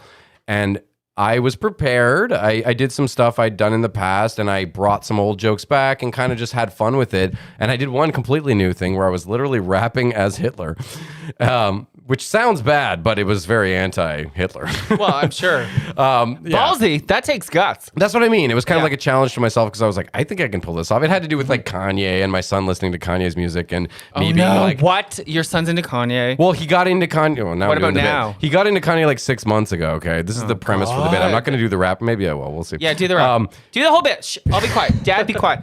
Okay. The bit is that my son's at that age where he's starting to discover music and which bands and artists you identify with. And about 6 months ago, he got really into Kanye West. And then I paused for like, everyone's like, Yeah. you know, especially when I did this a couple weeks ago, it was like hot off the presses. But I said, hey, I'm not sure if you're abreast of what's going on with Kanye, or Ye as he prefers to be called, but I don't really care. Oh, is it yay? I thought it was ye. I always said ye. I don't Sorry, I'm care. interrupting the bit. No, Go I'm ahead, saying go ahead. I don't care as well. I say that on All right. stage because I don't know what's the right thing. But you've lost your title privileges when you're blatant anti-Semitic. Yeah. Anti-Semitic, rather. I said anti-Semitic. And the Pink Whitney strikes again. Well, I'm doing a bit. I didn't think I was going to do a bit. Anyway. Do a bit. Go ahead. But I'm already butchering it. My son, it was saying that, I don't know if you want to align yourself with this music anymore because I don't know if you've heard what's going on in the news, but Kanye's talking shit. And he said, well, I just like the music. I don't, that's it. And I told him, well, that's like kind of being like, listen, I don't agree with his political views, but hip hop Hitler dropped some dope rhymes. And then I go into like a whole like, what would that even be like? And I do a little Hitler rhyme. All right. And it is action. God. I'm always on a hurry to get up on the mic, dropping the fury just like the Third Reich. And then he goes, oh shit. Oh my God. I know, it's brutal. But there's some part at the end about like getting it on with Eva Braun, suicide pact at the break of dawn. It's just historical. It's just, I love it. Yeah. I love that it's not pro-Hitler. And then I say afterwards, regardless of what you thought of this bit, we can all agree that hip hop Hitler sounds way cuter than it has any right to. Because I do. It's very. I picture like this little rapping midget. Yeah, with the little Nazi. mustache. And yeah. Oh no, he says, "I've got a mustache like Charlie Chaplin. I'm about to show you what's gonna happen." And God, that's dark. yeah, straight from the past with a Holocaust. Or no, It's scary. It's scary because it wasn't that long ago. I hope this doesn't. I don't have to edit this out. I know that wasn't a great version of that, but. Well, no, get the Hitler fans. I don't. But I feel like as a comedian, does that like, does that joke? It comes off pretty obvious as anti-Hitler. Yeah. Okay. Listen to the lyrics. Yeah. Well, the lyrics is Hitler boasting about himself. But then he's gonna go commit suicide.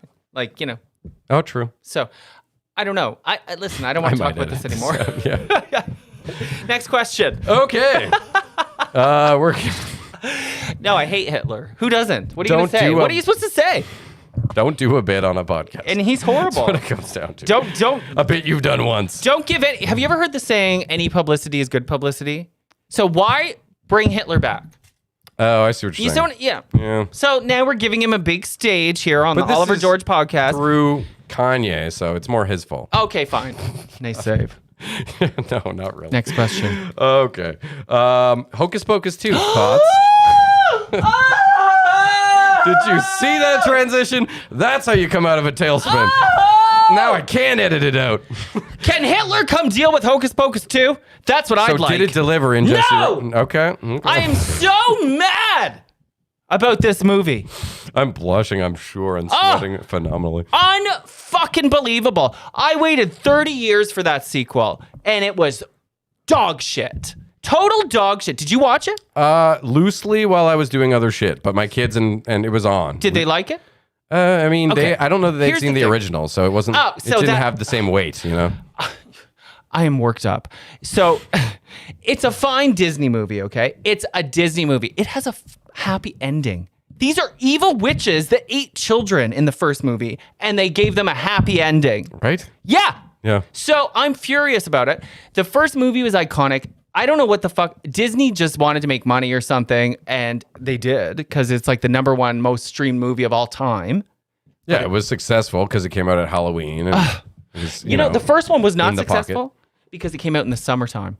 Really? Yeah. Well, it do was you successful on video eventually. eventually? But it was Yeah. a cult. One of these like Rocky Horror. Same But in thing. theaters, it bombed. Totally bombed because it came out in July. No one wants to see witches in July. We want to see them in September. But it had big names, right? Like I know, but it didn't. It didn't do well. So it eventually did. But in the first one, they talk about virgins. They eat kids. They're nasty. They're mean. the one guy gets turned into a cat, right? Yes! Yeah, that sucks. In the second one, she's crying because she loves her sister so much. Yeah. Oh, It was very like modernized bullshit. yes. But The there- Roomba like Okay, feet that's thing, that was kind of funny. a cool, yeah. And there's one scene that I really did enjoy where they're in the pharmacy trying to find anti-aging Yeah. cream. And they're like eating the cream and stuff. But it was also like they're so astounded by technology. I remember I don't know that I can say the specific example, but I remember thinking that they weren't being consistent with like the automatic doors amazed them, but there was so many other things they're like walking yeah. by where I'm like, you would be just as amazed Yeah. by like all the I don't know. Oh, and the big problem that people have, which I didn't mind at all, is that there's a scene where they walk by a house and they look in the window and the people in the house are watching the original movie. Oh, I didn't. So I people wasn't are watching all that. messed up about that because they're like, oh, what does that mean? Does that So mean meta. It's so meta and it's too meta. People can't wrap their head around it. I'm like, okay, that's just an Easter egg. Like, Yeah. let it go. But I think people are pointing that out to say like this was just a pandering money grab from Disney and they didn't really care about the story they did the first one. Listen, if you have little kids, it's a good watch. It's a Disney movie. It's Yeah, fine. it's not okay. complete dog shit. No, yeah. So But it doesn't I live up. redact that statement, but it does not live up to the original. It's like what they did with Jumanji. I know Yes! that like some of the follow-ups were Yes. they weren't bad movies, but it was such a different animal than Yeah. the classic, which of course you can't recreate. It's No. like lightning in a bottle. Like how are you going to do that twice? You It's know? like if they came out with Mrs. Doubtfire 2 starring Marlon Wayans. Starring Like it just Kevin Hart. you know, it's just it wouldn't be. I'm a woman.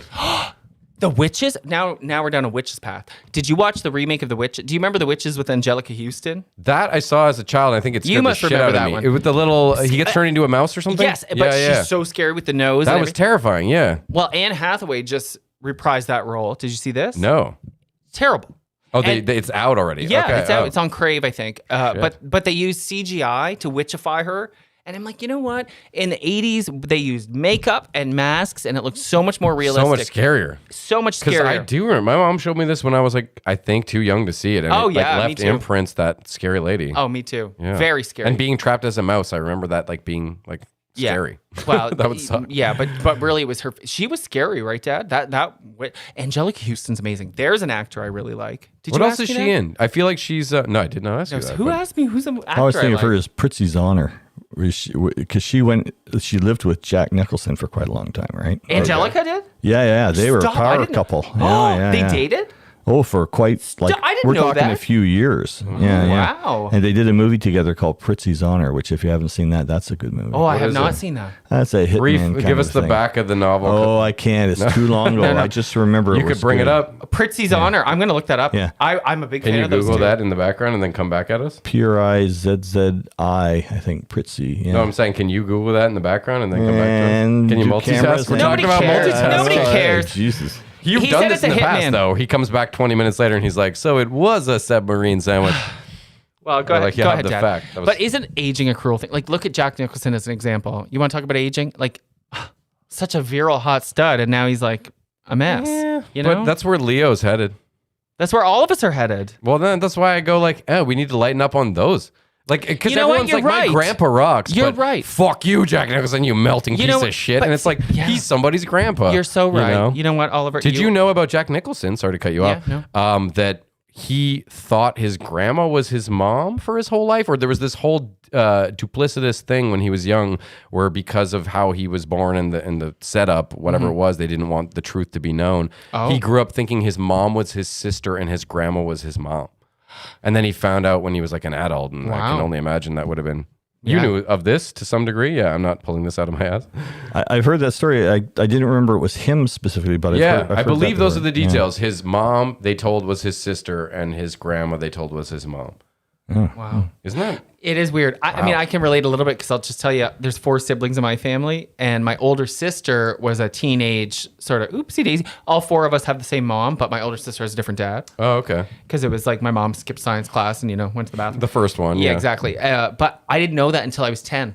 So, Oh, wow. So that was kind of a Because why do you need to know before and you're yeah. 10? As long as you've got a stable household and things are good, you know. And we've never thought of her as like a half sister. Yeah. Like she's my sister. There was no And, huge shift when you never, found that out. Never, Okay. never. And we were raised together. So, but still, it was a kind of a jarring moment to learn that. So I could only imagine finding out your mom is not your mom. Oh, yeah, it's got to. I mean, I don't know the details of when he found that out. Maybe he was already a successful Hollywood actor and he was like, all right. Yeah, okay. Like, Yeah. I guess it was for the best. Did he date Cher too? No, they just did that movie together, Witches of Eastwick. Was that? Yeah, Cher. Witches of Eastwick. Yeah, I only know don't Sonny and think- Cher. Yeah. But I I'm can sure tell you she's about Christy's dated. honor. Okay, here we go. You were Oh, right. see? All right, This hit is us. my Jamie. If we're bringing back to Joe Rogan. A 1985 American black comedy crime film directed by John Huston, Angelica's father, right? Cool. Starring Jack Nicholson and Kathleen Turner. Oh, love her. As two Oh, highly she's skilled awesome. mob. Yeah. So it says, let's see. at that. The film's supporting cast includes Angelica Houston, the director's daughter, and Nicholson's then girlfriend. Yeah, There you go. It's got a lot of good people. What in year? It. What year? 85. Nice. 85. Yeah, we've gotten some strong reactions out of Jesse, which I take very, very much to heart because you're this like, you know so much about Hollywood and pop culture. Yeah. And But that sounds like a really good movie. I'm a reactor. Do you know in radio? well, and that Hocus Pocus too. That was the biggest reaction of the whole podcast. yeah. And I'm pretty glad I wrote that Is down. that going to be the promo? No, I just feel like proud of myself for doing that research and being like, Jesse's really into Hocus Pocus and we need to talk Well, about I'm this. into Halloween. It's the gay Christmas. I mean, come on. So, Okay, wait. I have so many fun random questions. oh my though. God. I don't want to. How long have we been going? How long is this episode?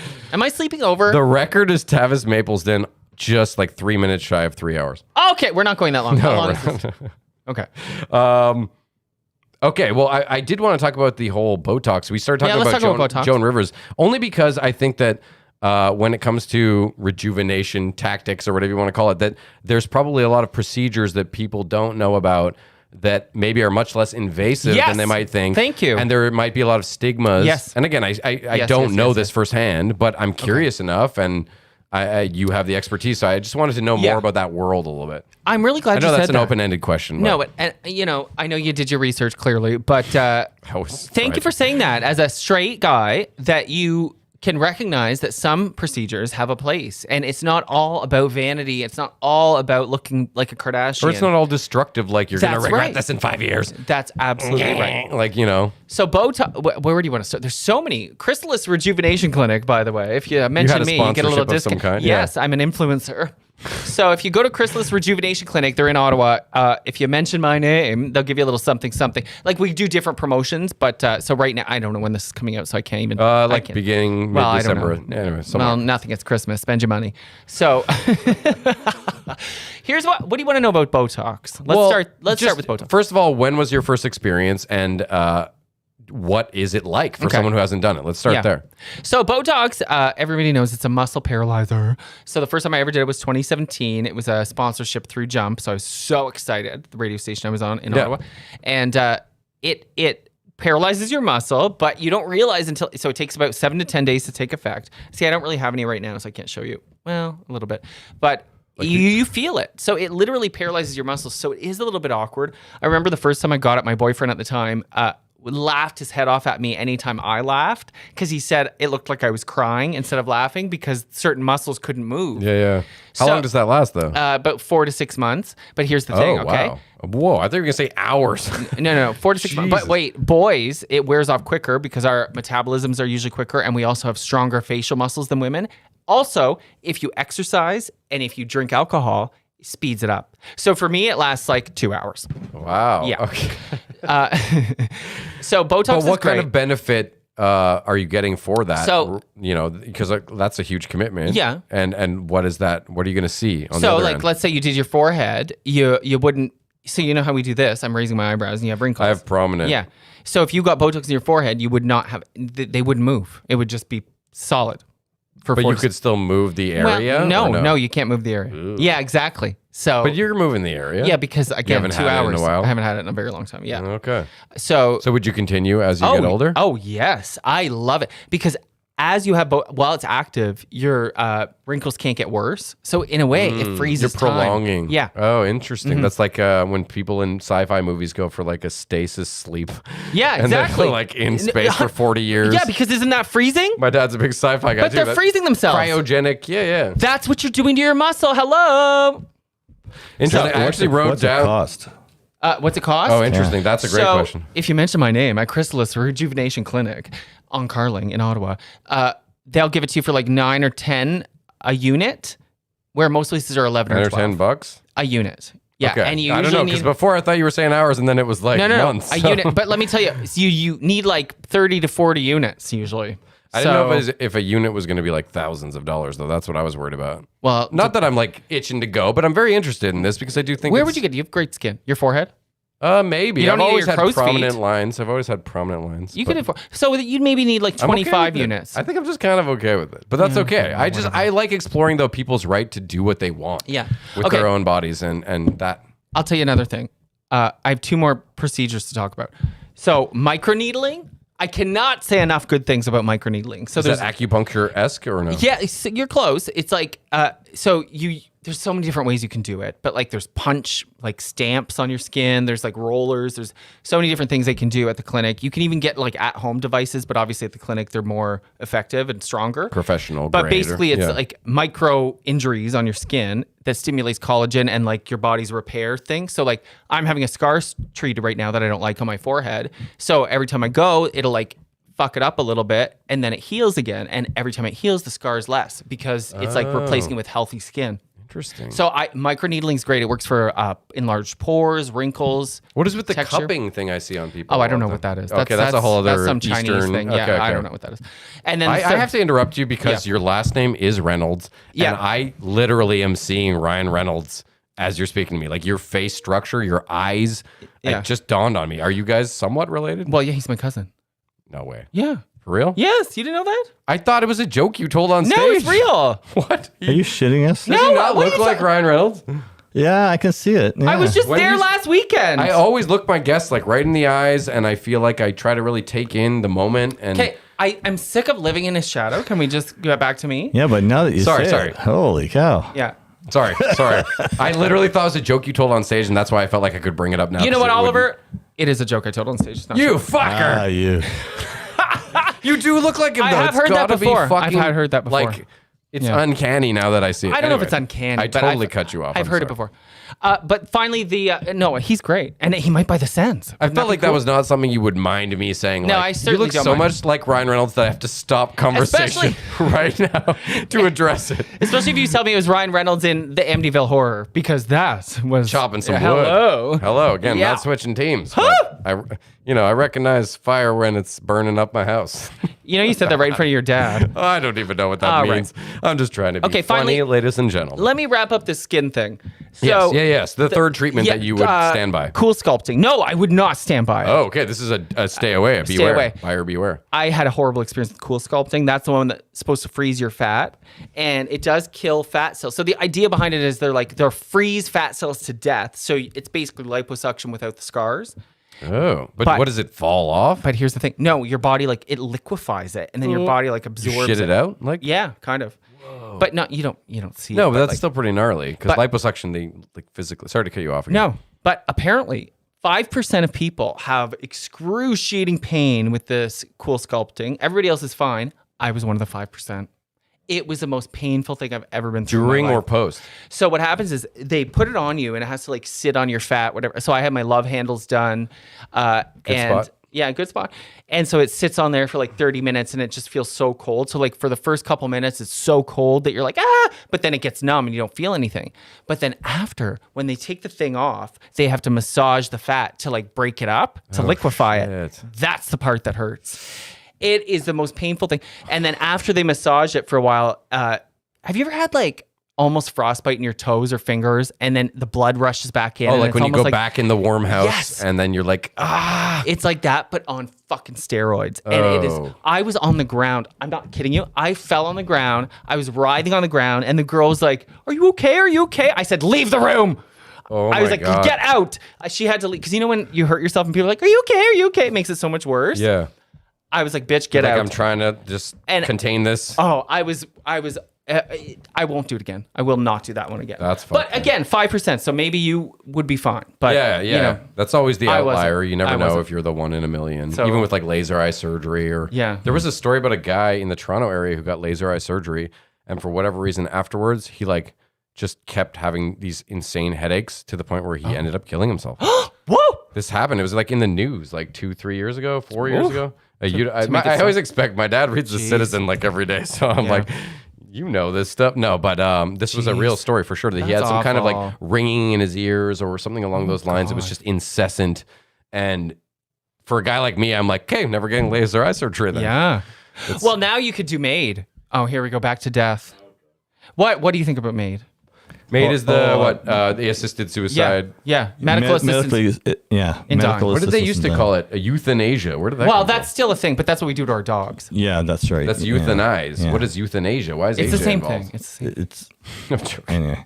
So on MAID, we've actually been involved in it. My wife had a boss who got very ill, and he wanted to pursue that route. And it was a couple of years ago now, and she helped him with the paperwork and all that, and getting the connections, and it worked very well for him. Yeah, it was a very nice way to go, and I'm in favor of it. But what I'm a little cautious about are some of the things that are going on now where they want to extend it, for mental health and all that. And then, and then with children and things like that. It's like gender assignment stuff too. It's like, you know what? Boy, Dad. Don't be doing this at 10. No, I agree with you actually. Interesting. Well, you opened 2 topics there, but but the MAID thing, huge. I'm a huge supporter. That's how I'm going. If I ever get terminal cancer or something, bye. Yeah. That's because you can have your whole family there, the friends, like, and you know. I read a piece from a guy a few years ago. He was Ottawa based rather, and he had like some sort of incurable throat cancer, stage 4, and it was his piece. It was like almost poetic. It was just a little like he was writing it, being like, "I'm gonna die tomorrow," and he was saying like, "I'm okay with that. I'm really like happy that they gave me this position as an option because it sucks and it hurts and I'm done and it's okay and here's where I am." And he was like 84 or something. It wasn't like some guy where you're like, "No, keep fighting. You're 32." Like, but no. I can't imagine. Like, I'm such a dramatic person that I couldn't imagine being faced with the reality that it's over for you. Death haunts me. Me too. Ever since people started dying that I cared about, it haunts me in a way that like it's my mission to become okay with it. But I think that's why we want to be famous. Do you ever think about that?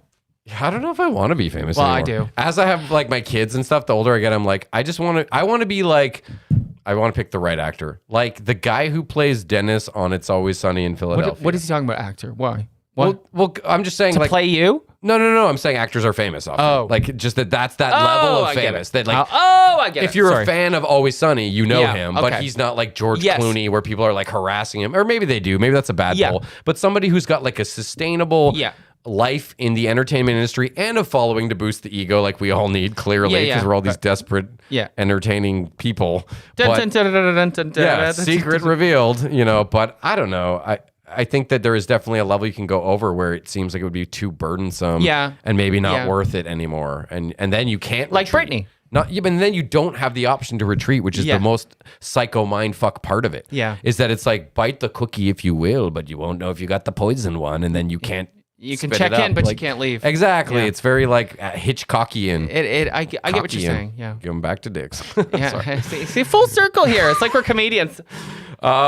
Okay, what do I got? But anyway, sorry, to wrap up Made. Sorry. No, I totally, But I just don't want people listening to be like, what was he going to say? No, true. My grandpa who just died, okay? He basically starved to death. They decide you're palliative and they starve you to death. Yeah. And they pump you full of morphine so you don't feel anything, of course. But that was my first, because my mom ultimately had a heart attack. But my grandpa, this was the first experience I had ever had seeing somebody dying, day after day, dying. And they knew he was dying and they just let him waste away. The last time my sister saw him, she said his whole mouth was white. It looked like a skeleton in his mouth. She was trying to put water in his mouth because it was white. It's like, he's gone at that point. You're saying just shut her down. Just shut her down. Yeah. Why do you let someone suffer that way? Yeah. And that's why I'm a big proponent for Made. Yep. Yeah. So what kind of drugs do that? What is the life ender drug? Like what is God. Not to get too scientific, but what is do they just OD you on something that you're supposed to have only a certain amount of? I don't know what the they death exactly drug? use. It's a couple of stages though. First they give you something Not to that be relaxes insensitive you. and scientific. it's not. I just They No, give you I something- like that. They give you something to relax you, right? And you go to sleep and you don't feel anything. And that's probably like a big push of potassium or something like that. It's all you got. Oh, really? Yeah, I think so. Yeah. Of vitamins. Well, it's a mineral, right? But you And have to it's push it. Like, electroconduction. they don't give it to you. You push it yourself, right? Unless you've signed something over, That's maybe. I think the doctor can administer. Oh, can it. they? Yeah, I yeah. That would don't be know. almost Yeah. too much of a trip to have Well, to do it yourself. Yeah. There's a That's right. documentary. Like, I watched a documentary where a guy, this was in Europe though, and he did it to himself. But could you imagine? Yeah, Oh that my would be God. tough. But I think it is very similar to like what we do to our dogs. Is when I had my dog put to sleep, he was like he's going to go to sleep, and then and a few seconds later his heart will stop. So I think it's similar. Yeah. Yeah, it's very similar. Yeah. Oh, isn't that horrific? I just think, you know what? Every time that death tries to scare me lately, I try to be more like wherever I'm at right now. Yeah. And like I can say that full-heartedly right now because I'm like loving having this conversation with you. And I just feel like that's like the way you fight back. I No, guess. because that's all you can do. Yeah, right. You know what? You're right. It's like it is this beautiful joke. Yeah. Or maybe not. Maybe it'll all make sense when we die. But like the wasting your here now, Yeah. wondering and stressing about Yes. the then and Yes. the whatever it's going to be. Yeah. It's becoming more and more futile to me in a way that irritates me now. In a good way. I think that's Yeah. good for me because I used to revel in it and be like, what's going to happen? I'm 30. And knowing full well, 30, you're probably going to live a really long time. So I have time to pontificate about this. But the older I get, the more I'm like, fuck that. Let's just do some Yeah. stuff, you know? Yeah. And every year, and it's kind of like this liberating, like, you know, roller coaster towards the lava pit where you're just like, whatever.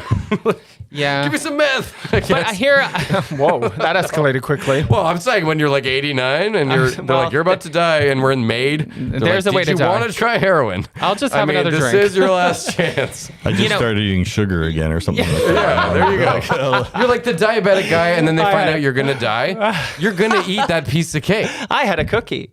I would. Give me, Yeah. I mean, I don't know. Maybe that's... Well, Jane Fonda was just last week. She did an interview that talked about how she's kind of like ready to go, and she's like, "I know that I don't have that much longer." She's like, "I have." And that's just like, next week, my ready to go workout video. Are you ready to go? Get your chair. I'm sorry, I had to. But she was saying, and so her point was though that as you get older, and she's in her late 80s now, you accept death a lot easier than you do when you're in your 30s. Yeah. In So- a way that I think when you see older people, when you're our age or younger than us or whatever, that like there is some sort of a calm wave that like a grandparent wave, if you will, that passes over you when you're in the presence of people that are on that end. Yeah. I mean, unless they're like a homeless person that's had nothing but horrid things happen to them. But if there's someone who's like in a good place and they've dealt with what we're talking about with this Yeah. whole impending doom kind of passing and being like, okay, this is what it is. Yeah. Like, I'm here. I'm now, you know. Anyways, sorry. I'm still here. This is such a good podcast. man, It I gotta is. say. Yeah. Favorite meal of the day? Like breakfast, lunch, dinner, and what's your guilty pleasure meal? Oh, So both. well, And do they align? Well, no, because I'm kind of an unconventional eater. I'm a big believer in the eat when you're hungry thing. So like I'm a big nighttime snacker. I may enjoy like, a little marijuana before bed, and that leads to like chips and cake. Yeah. And so then sometimes when I wake up in the morning, I'm not hungry for breakfast because I just ate cake before I went to sleep. And so I'll skip breakfast and I won't eat until like in the afternoon, Yeah. like a snake. But I'm not similar. saying that's healthy. I'm just saying that's what I do. I'm very similar. I have like one big meal right before I go to sleep. And then generally, as long as I have coffee in the morning, I'm good till like 4 or 5 p.m. And then I could have like a snack, Yeah, I'm the same. some beers, maybe. I'll tell you, I think that the 3 meal a day thing is a bit of a marketing. Oh, 100%. I really think that. You want to supersize it? You know? Like that's, Yeah. come on. Let's talk about that. How about how crazy it is that like technically if you can just eat food and put less emphasis on the flavor in general, you can save so much money. Yeah, but you okay, can wait a get minute. so healthy. No. If you're just like, I like cauliflower, and you just fucking munch it, Disagree. I would have agreed with you before I got COVID. I got COVID in the original wave when you lose lost your mellow smell. Oh, I was never so depressed, Oliver. you were just eating like styrofoam. Yeah, and I didn't think I was like a food-driven person. Yeah. But when you literally cannot take, like, when you've had a cold, you can still get a little sense of what Yeah. you're eating. Not a thing. Weird. I could have been eating cardboard. It was really depressing. I had It COVID was. twice, and I never had that. You never had element. that? No. Oh yeah, full on lost my smell and taste. It was awful. And how long did that last? It was about 3 weeks. Oh damn, yeah, that's It- a long time. it lasted the longer. psychological part of that, I get. It was hard. Yeah. It really, even coffee. Yeah. I would literally put my face in my like coffee thing and not or garlic or something. nothing. Yeah. Nothing. So, but then you could still turn that the other way. I mean, you probably felt like shit because you had COVID, but let's just say you were feeling well. there is that. If you were feeling well, though, you could turn that the other way and be like, okay, I guess I'm eating Brussels sprout Yeah, balls. you And you know. just like chuck them in. You're like, it doesn't taste like anything. But I guess I never in my life realized the pleasure, for lack of a better word, that humans get from taste. And smell. Or that I got. Let's not undercut smell. Yeah, and smell. Such a big part Is of the your smell. taste. Yeah, that's the right. olfactory Did you engine lose there. weight? Did I lose weight? What are you trying to say? No, he's bulked up, Dad. We talked about the fitness thing. No, but he No, means, I didn't lose weight. You know why? Because I only was sick for about a week because I had just had my vaccine, and they told me that because I had the vaccine, it sped it up. So like some people were out for like a month. I only had it really bad for a week. So no, I didn't lose weight. But I get that question because that's kind of getting back to what I was saying, it being a benefit. That would be the thing where you're just like, Yeah. why would you eat Snickers when you know, like, logically they're bad for you and you're not getting any of the dopamine kind of like drug-like release that you would normally get from them. the taste, yeah. Or maybe you Yeah, will. That would yeah. be actually an Well, interesting yeah. thing. Give a guy who can't taste the Snickers, and does he still feel like, yeah. What was their slogan? Wolf one down, I think. Was I don't theirs at one know. point. I just want to hear you make that noise again. I'm doing my crusty size. Jesse. Oh, Jesus. Okay. I would have sex with a clown. I enjoy clowns. What do you think about clowns? This is it. No, that was my clown reference. I thought that was his end to the podcast. No. Which would have made I sense. just wanted you guys to picture that it clown, who apparently is an alien. Yeah, that's. I haven't yeah. seen the sequel, but Yeah, don't what do I watch the think of sequel. clowns? I'm not afraid of them. I like. No. I mean, I don't want to have a run-in with Gacy. No, me neither. But the people like I knew a girl in grade 10 who like. Again, I don't believe her. She was doing it for like attention, I think. But she said, if I hear the circus song, like I'm going to have a panic attack. Maybe I should take that more seriously. Maybe like she had like a Why? ringmaster abusive. Yeah. And so people would do that because she like asked them Yeah. to essentially without asking. And then she'd be like, no, stop it. What? Like, That sounds like an attention thing. right. And I was only in grade 10. But there are a lot of people though that will. Thank you. I'm sorry, Thank you, I'm Jamie. missing them all. Yeah, you are. Sorry, I have to host too. It's I know. a lot. It's a I'm lot. just razzing you. No, I know. Go ahead, I love go you, ahead. buddy. No, Okay. He's got nothing. Okay, goodbye. One year at the North Pole. Yeah. Or 2 in the Sahara. And you have the things to survive. You're not going to die, but it is the extremes. Why did you choose 1 in the north or 2 in the Sahara? Because I think most people would gravitate Towards towards the Sahara? the heat, being like, oh, yeah, I'm going to get a tan. But it's like you might get skin cancer. Or you might have like drought. Yeah. Or you will. I mean, again, you have to have like water and the things you need to survive. But other than that, it's like, this is the climate you're in. Yeah. And they're both barren and isolated. But one is shorter. So it is something to take into account. It just makes it more interesting. Yeah. I'm going with North Pole because it's shorter, because it's You're Canadian. It's yeah, and it's horrible outside, so it's a good excuse to stay home and drink wine and watch TV. In your little igloo. And Christmas, hello! I'll be the #1 elf, daddy. I'll wrap your presents. Give me that candy cane. I've been a naughty boy. Oh my God. Some of your fans are probably getting off to this right now. Yeah, so North Pole, 100%. I don't like to sweat. Then you can't wear makeup. You can't wear hairspray. You can't wear anything. You got pit stains. I totally thought you were going to go like the sunshine tan vibe. No. North Pole. Yeah, I because thought I was going to go the Peter North Pole. What's that? Oh, Peter North. I Who's even know that? that. Who's that? You don't know Peter North? What? He's the cum shot guy. What? Yeah. What? He's a guy from like the 80s who like just has like epic amounts of semen. Yeah. And it's 100% real, like, because it was back when they couldn't fake that shit. You used to call him Peter Beer Can North. I did not know that. A little too much. Here we go with the beer can. But yeah. That is not, I don't like that. Don't say, my dick's like a beer can. That's disgusting. Weird. Nobody wants a big, thick beer can dick.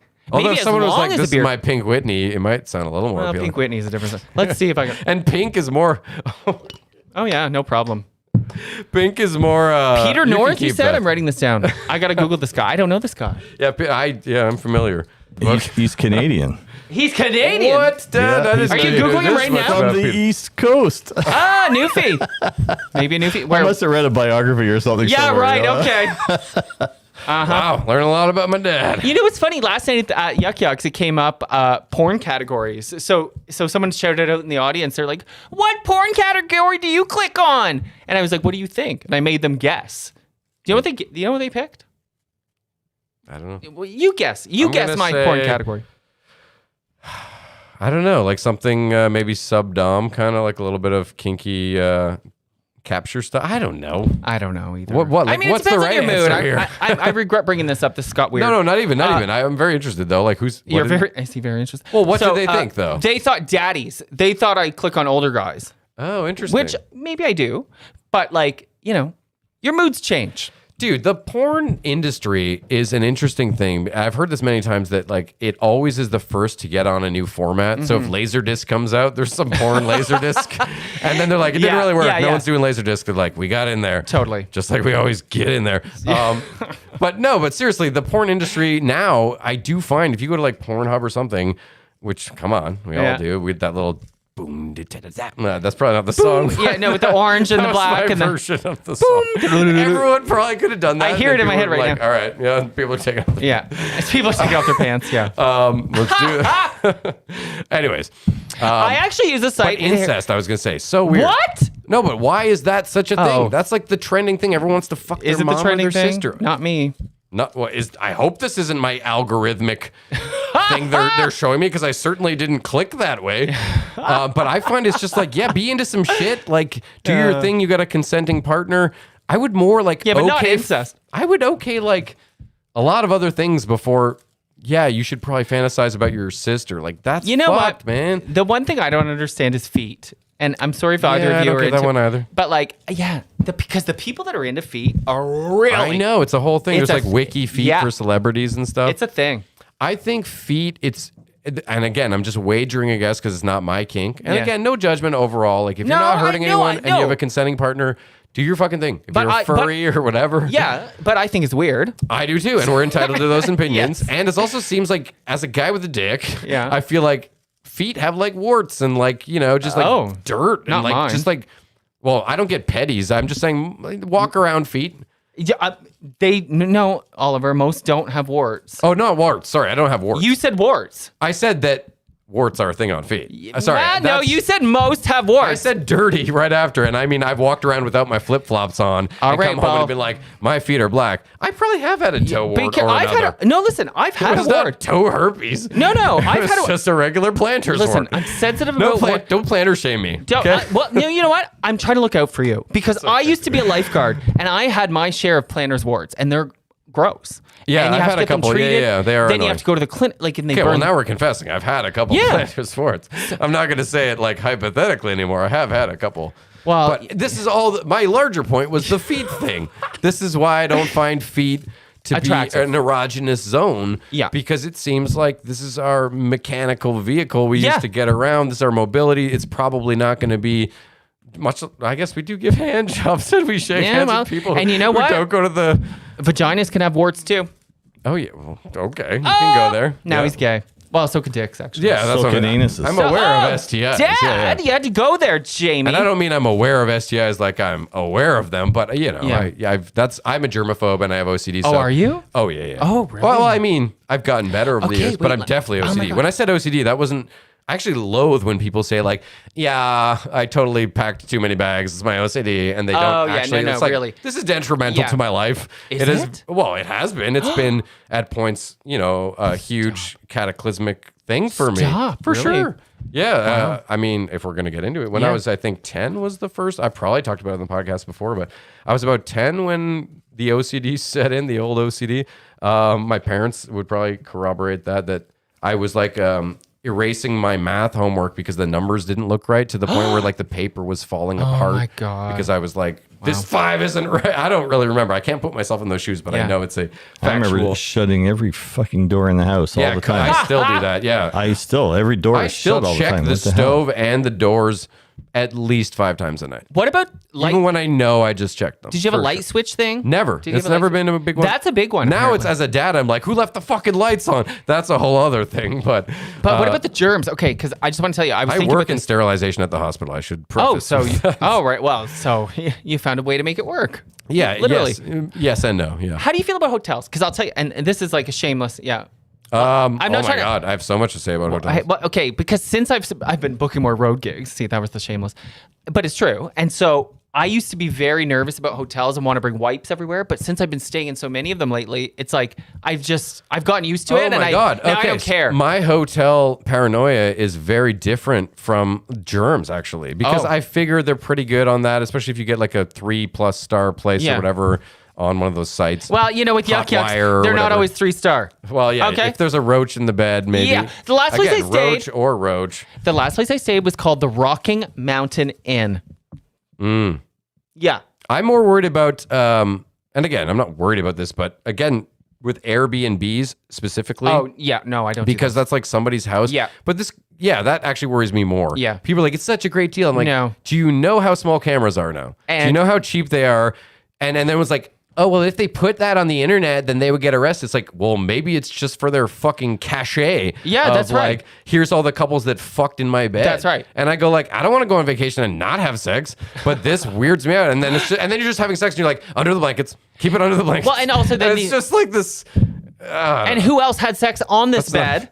Who had diarrhea on That's- this bed? Yeah. You know, it goes Those on. things I can almost get over because that's if it's sterilized, and I work in sterilization again. So if the process is correct, really you don't have a lot to worry about that. But it's not correct in Airbnbs. You know no, that.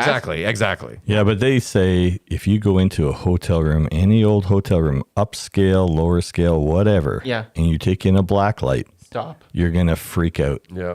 It's going to be like on the ceilings, on the walls. What? And then Blood? it becomes like What? one of those bridges. Cum or blood? Both. No, that's then it becomes like one of those bridges where everybody leaves their gum or like everybody puts a lock, and then you're like, well, now I got to. Like, add Well, to the in my- mosaic. And I put this on my Instagram story last night. There's a suspicious stain on the wall in the hotel room I'm in right now in Ottawa, but it's like I put, is this blood or wine? Because it's like a maroon like swipe on the wall. What? What is It's bed bugs for me. That's the one thing. Oh, I just do yeah. not want to ever come. No submissids in my bed, thanks. No. Imagine if you got filmed having sex in a dirty, stained bed while getting bed bugs. This would just be the worst nightmare. Unless it parlayed into a I just put them all Kardashian-esque together. career, because then it's worth it. How about this, Jesse? What's your spiciest opinion that you hold that most people would disagree with? If you can pick one. I don't know how real I want to be about this. Well, yeah. Pick your lane here. That's fine. It's not a loaded question. I'm not trying to get some juice here. Geez, I really don't know. What's something that like you adamantly kind of stand by that maybe Well- you've gotten a lot of flack for?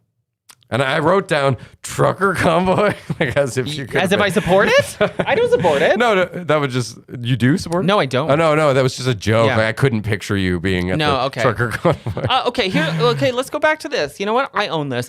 The body positivity thing. I think that it does a lot of disservice in promoting an unhealthy lifestyle because being obese is a disease. Dis-ease.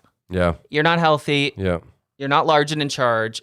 you're sick. And so I don't It doesn't mean you should be like It doesn't diminished mean- no. to the point where you feel like you shouldn't exist. That's right. Okay. But let's not celebrate obesity. And doesn't mean just because you're overweight you can't be healthy, you can't live a long time, all these things. And as long as you're trying your best. But not trying your best to lose weight. That's not my point. No, but no, to no. be healthy, to Be healthy, exercise. exactly. Yeah. So this Eat idea healthy that when you can. sitting on the couch all day and eating as much hydrated. fast food as you can is okay. And you should be proud of yourself and love yourself anyway. No. That seems very corporate. It's very corporate. Like cha-ching, yeah. And you just need a balanced life. I'm not the most healthiest person. I like to drink. I eat a lot of sweets. Yeah. You know, I smoke weed.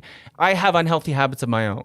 But I try to balance them by exercising and eating a vegetable once in a while. And so that's my point, is I feel like in the last 5 years, we've really leaned into the fat is okay. And it's an unhealthy fat is okay. And no, it's not. Yeah, no, I again feel like I have to tread lightly when you speak about these See things. why I didn't want to go there, but I went there. Yeah, but we're both white men, but you have the gay card at least, so you get a little bit of more wiggle room. The gay cloak of armor. No, but that's the reason I chose that is because I would defend that. I will have a fight, an argument about that because I feel like strongly someone like about it. Lizzo again is very, in the midst of celebrity, and everyone is very gravitating towards her, and rightfully so. She seems like a fantastic person. She seems to have like a warm energy. She's very talented. Yeah. I'm bopping to her songs. But I do feel like, and maybe that's the interesting part, is it's not really necessarily her goal, but people will mechanize you once you become that thing, like the Britney Spears. Once you become more than yourself and you are this commodity. I was going to say commodimizable. I don't know if that's a word. Commodity. Yeah. See, you're struggling too. That makes me feel better. But you know what I'm trying to say. Yeah. Once you become a product we can manufacture, then we can push agendas with it. We can use your image to represent a thing that maybe you haven't signed on for. But interesting. Just I want to know your thoughts. I saw an ad on Facebook where she's on like a Peloton, and she's so what? Well, how does that because again, you have more wiggle room than I do. So she is a body positive person, and she posts a lot of thirst traps, and she shows a lot of skin. Yeah, but she also exercises, and she talks about exercising, and she talks about eating a balanced diet. So even though she's overweight and she's large, and she's probably has so many stresses that the average person doesn't have to deal with. So there's that aspect as well. So my point is, like, there's a place for body positivity. Of course there is. Yeah. But I just don't like that it gives people an inch that want to take it in an unhealthy way and use it as an excuse to eat McDonald's for 3 meals a day. And it's an interesting thing to note that like hundreds of years ago, there was a movement similar where it was like being overweight was seen as like a royal. Yeah, but that's just because you could afford to eat. Rubenesque. Well, Lizzo can afford to eat. Well, yeah. Is it not sort of still parlaying to the future of like, I have wealth, I have the ability to eat as much? Well, I don't know, because the food, we're talking in the States. I feel really bad. I'm not trying to throw Lizzo in the grinder here. But she is the top of mind example right now. Yeah, she kind of, exactly. Yeah, I don't think it's only me that would have brought her to the table here. Food's gotten so cheap. Like in the States especially, like the crap, it costs more to eat a salad than to eat a Big Mac. Exactly. And so you're geared for failure. Yeah, and so it's not the way it was in the 1800s because you're not eating enough quality food to gain weight. You're eating crap. I want to go. And I was a fat kid. I just want to say, that's another cloak of armor. I was a very fat kid. I was bullied for being fat. I was very overweight until I was about 13. And so I feel like I have a history with it too. You've got this redemption arc. Thank you. Yeah. Oh my God. I would never would have pictured you as the chunky I'll kid. show you. I'm not. Well, but then, hey, let's look at our Jerry O'Connells. Come on. Yeah. There are those cases of the fat kid in the movies, and then they grow up to be a nice little buff boy. Yeah, they call us. That's very common, actually. Prepubescent children will often be a little pudgy. Yeah, and you run off the chunk. Oh, is it? That's very common. Not really obese, but pudgy. And then when they hit their growth spurt, they shoot up. That's it. It all slims out as the hormones change. I wanted to go all the way back because I wanted to slight Joan Rivers roast you when I was talking about. I had written down like Jesse would never be in the trucker convoy, and then my little roast was that with vaccines, you'd be like, what? I'm going to stop taking needles now. Sorry, that was my little. Only because we talked about Botox already, and you look beautiful. Okay. Remember that fake laugh we talked about? That's a callback. Last 5 years, what have you gotten better at saying no to? Ooh, you know what? Things I don't want to do, like events, parties, social gatherings. Yeah. Okay. Or even jobs. Like if it's not enough money. Okay. We need you here, Jesse. We need you here Tuesday, and you're like, fuck you. Well, no, but more comedy. I'm thinking like I've learned how to say no. Like a younger me would take a gig for $20 because not everybody's being offered a comedy spot, But then as you get more experience and as you build your resume, you learn to know your worth, and so it's okay to say no to a $20 spot because somebody else will hire you for a lot more. So I don't know. That sounds very smarmy to say, but I hope you know what I mean. Is like, you start to get more requests if you're successful. And so then you have to at some point put a barrier on it. Otherwise you're working for free. Yeah, like Dylan Black in Ottawa. So I was just gonna say, I don't feel that's smarmy at all. I feel that's very genuine. Yeah. But that's been my because I'm a people pleaser. I like to get along with people. I like to say yes. And I'm grateful for any opportunity I have. So I feel like, who am I to say no to something? Yeah. But I have. Well, I meant what I said at the beginning, that you're like a host's dream, because one thing I had in my notes, which I didn't even touch on, was that when I did the earlier episode with you, which was episode 11 of this show, and we had really, and no disregard to the guests that had come prior, the first 10, but like I was still totally figuring things out. But it was an episode that I felt like I did a good job and I had a real rapport. And I think a lot of that is owed to you as a guest, that you were very giving and you were very present. And to the point that when we went on a break, when the pandemic hit, I had done 20 episodes, but I had done Strombo, and that was like the big whatever. I remember that. And I applied for some CBC thing when the pandemic hit, when I was in that 3-month sort of interim.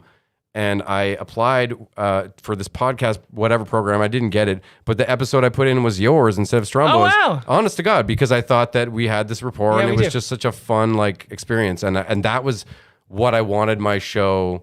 I was like, if you don't like this, you don't like my show. Okay. Basically, does that make sense? That's cute. Oh, that's really nice. Thanks, Oliver. Well, no, it's just been replicated here today. Honestly, I think so. It comes from a yes and place. I have an improv background. I'm a theater student. Yeah. So you take the ball and you run. Yeah. It's a lot like sports, And I find sometimes on air, people tend to block you or they try to challenge you. And I'm not like that. I try to just go with it. Not at all, yeah. And so I feel like it gets you a better product in the end. Definitely. Tell the truth. Yeah, but it feels real at the same time. You don't feel like a product. You feel like the real, article, like John Candy, the genuine article. But I'm available to be commoditized. Commoditized. JesseReynolds.ca. Follow me on social media. Am I doing your part now? Well, actually, I was going to ask if you wanted to plug anything, but remember that it's like December. No, Obsessed to Death. I'm so proud of that movie. If anybody wants to watch it and you can't find it, because I believe it's only streaming in the States right now. Tubi and Hulu, if you are in the States. Yeah. A lot of people here apparently Otherwise, Jesse will send it to you. He told me that. I didn't say that. No.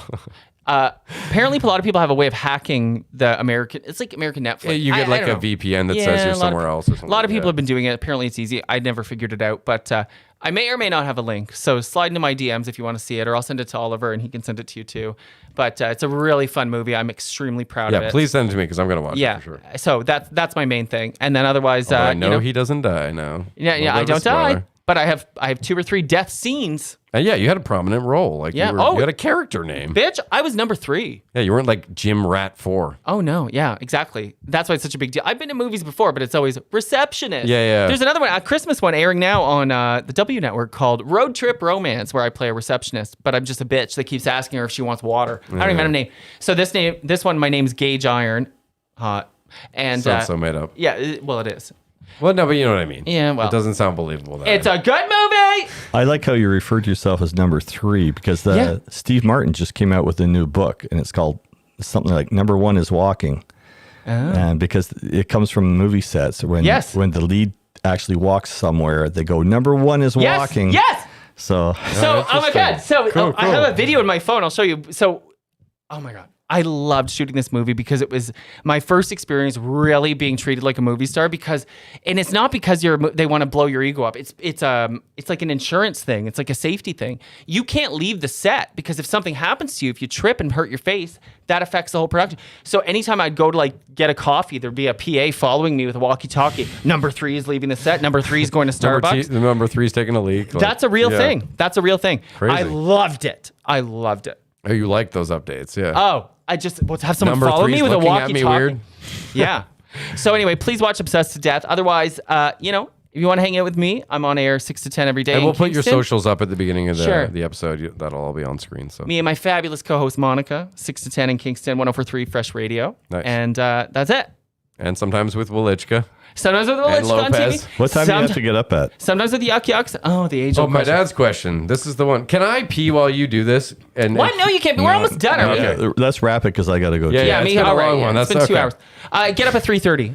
It's rough. Okay. Yeah. Okay, so we have to ask the one question because every season I have a new question. And this one is kind of the opposite of the season 3 question, which was your dream job. Kind of what would you be doing? This is what is the worst job you have ever had? And why was it so fucking shitty? Wow. I thought we all had to pee. Well, you can, It was rough. Denny's you win right there. dish pit. Oh, Okay. God. And you know how I quit? Because they wouldn't give me New Year's Eve off. So I just didn't show up for my New Year's Eve shift and I got fired. I did not care at all. That was the most disgusting job I've ever had. I love That's going a grand slam quit right there. Hey! Oh, I know a little I bit love about restaurants. Denny's. I still go to restaurants all the time, but I'm surprised that didn't scar me because the piles of like gray sludge you would see. They haunt your dreams. Yeah. I was a dishwasher at Moxie's, Yeah. a little classier. Yeah. So, But Denny's, right off the bat. yeah. So They're there known you for go. their, sketchiness. Warehouse wasn't great. Selling tulip bulbs out of a warehouse. Okay. Yeah, but that's more recent, so you're Yeah. mature, Jesse. You can handle that. Yeah, but it just wasn't a fit. You know what I mean? It wasn't a brand fit. But Denny's was probably young, right? Very young. Yeah. So that's demoralizing. It was awful. It was awful.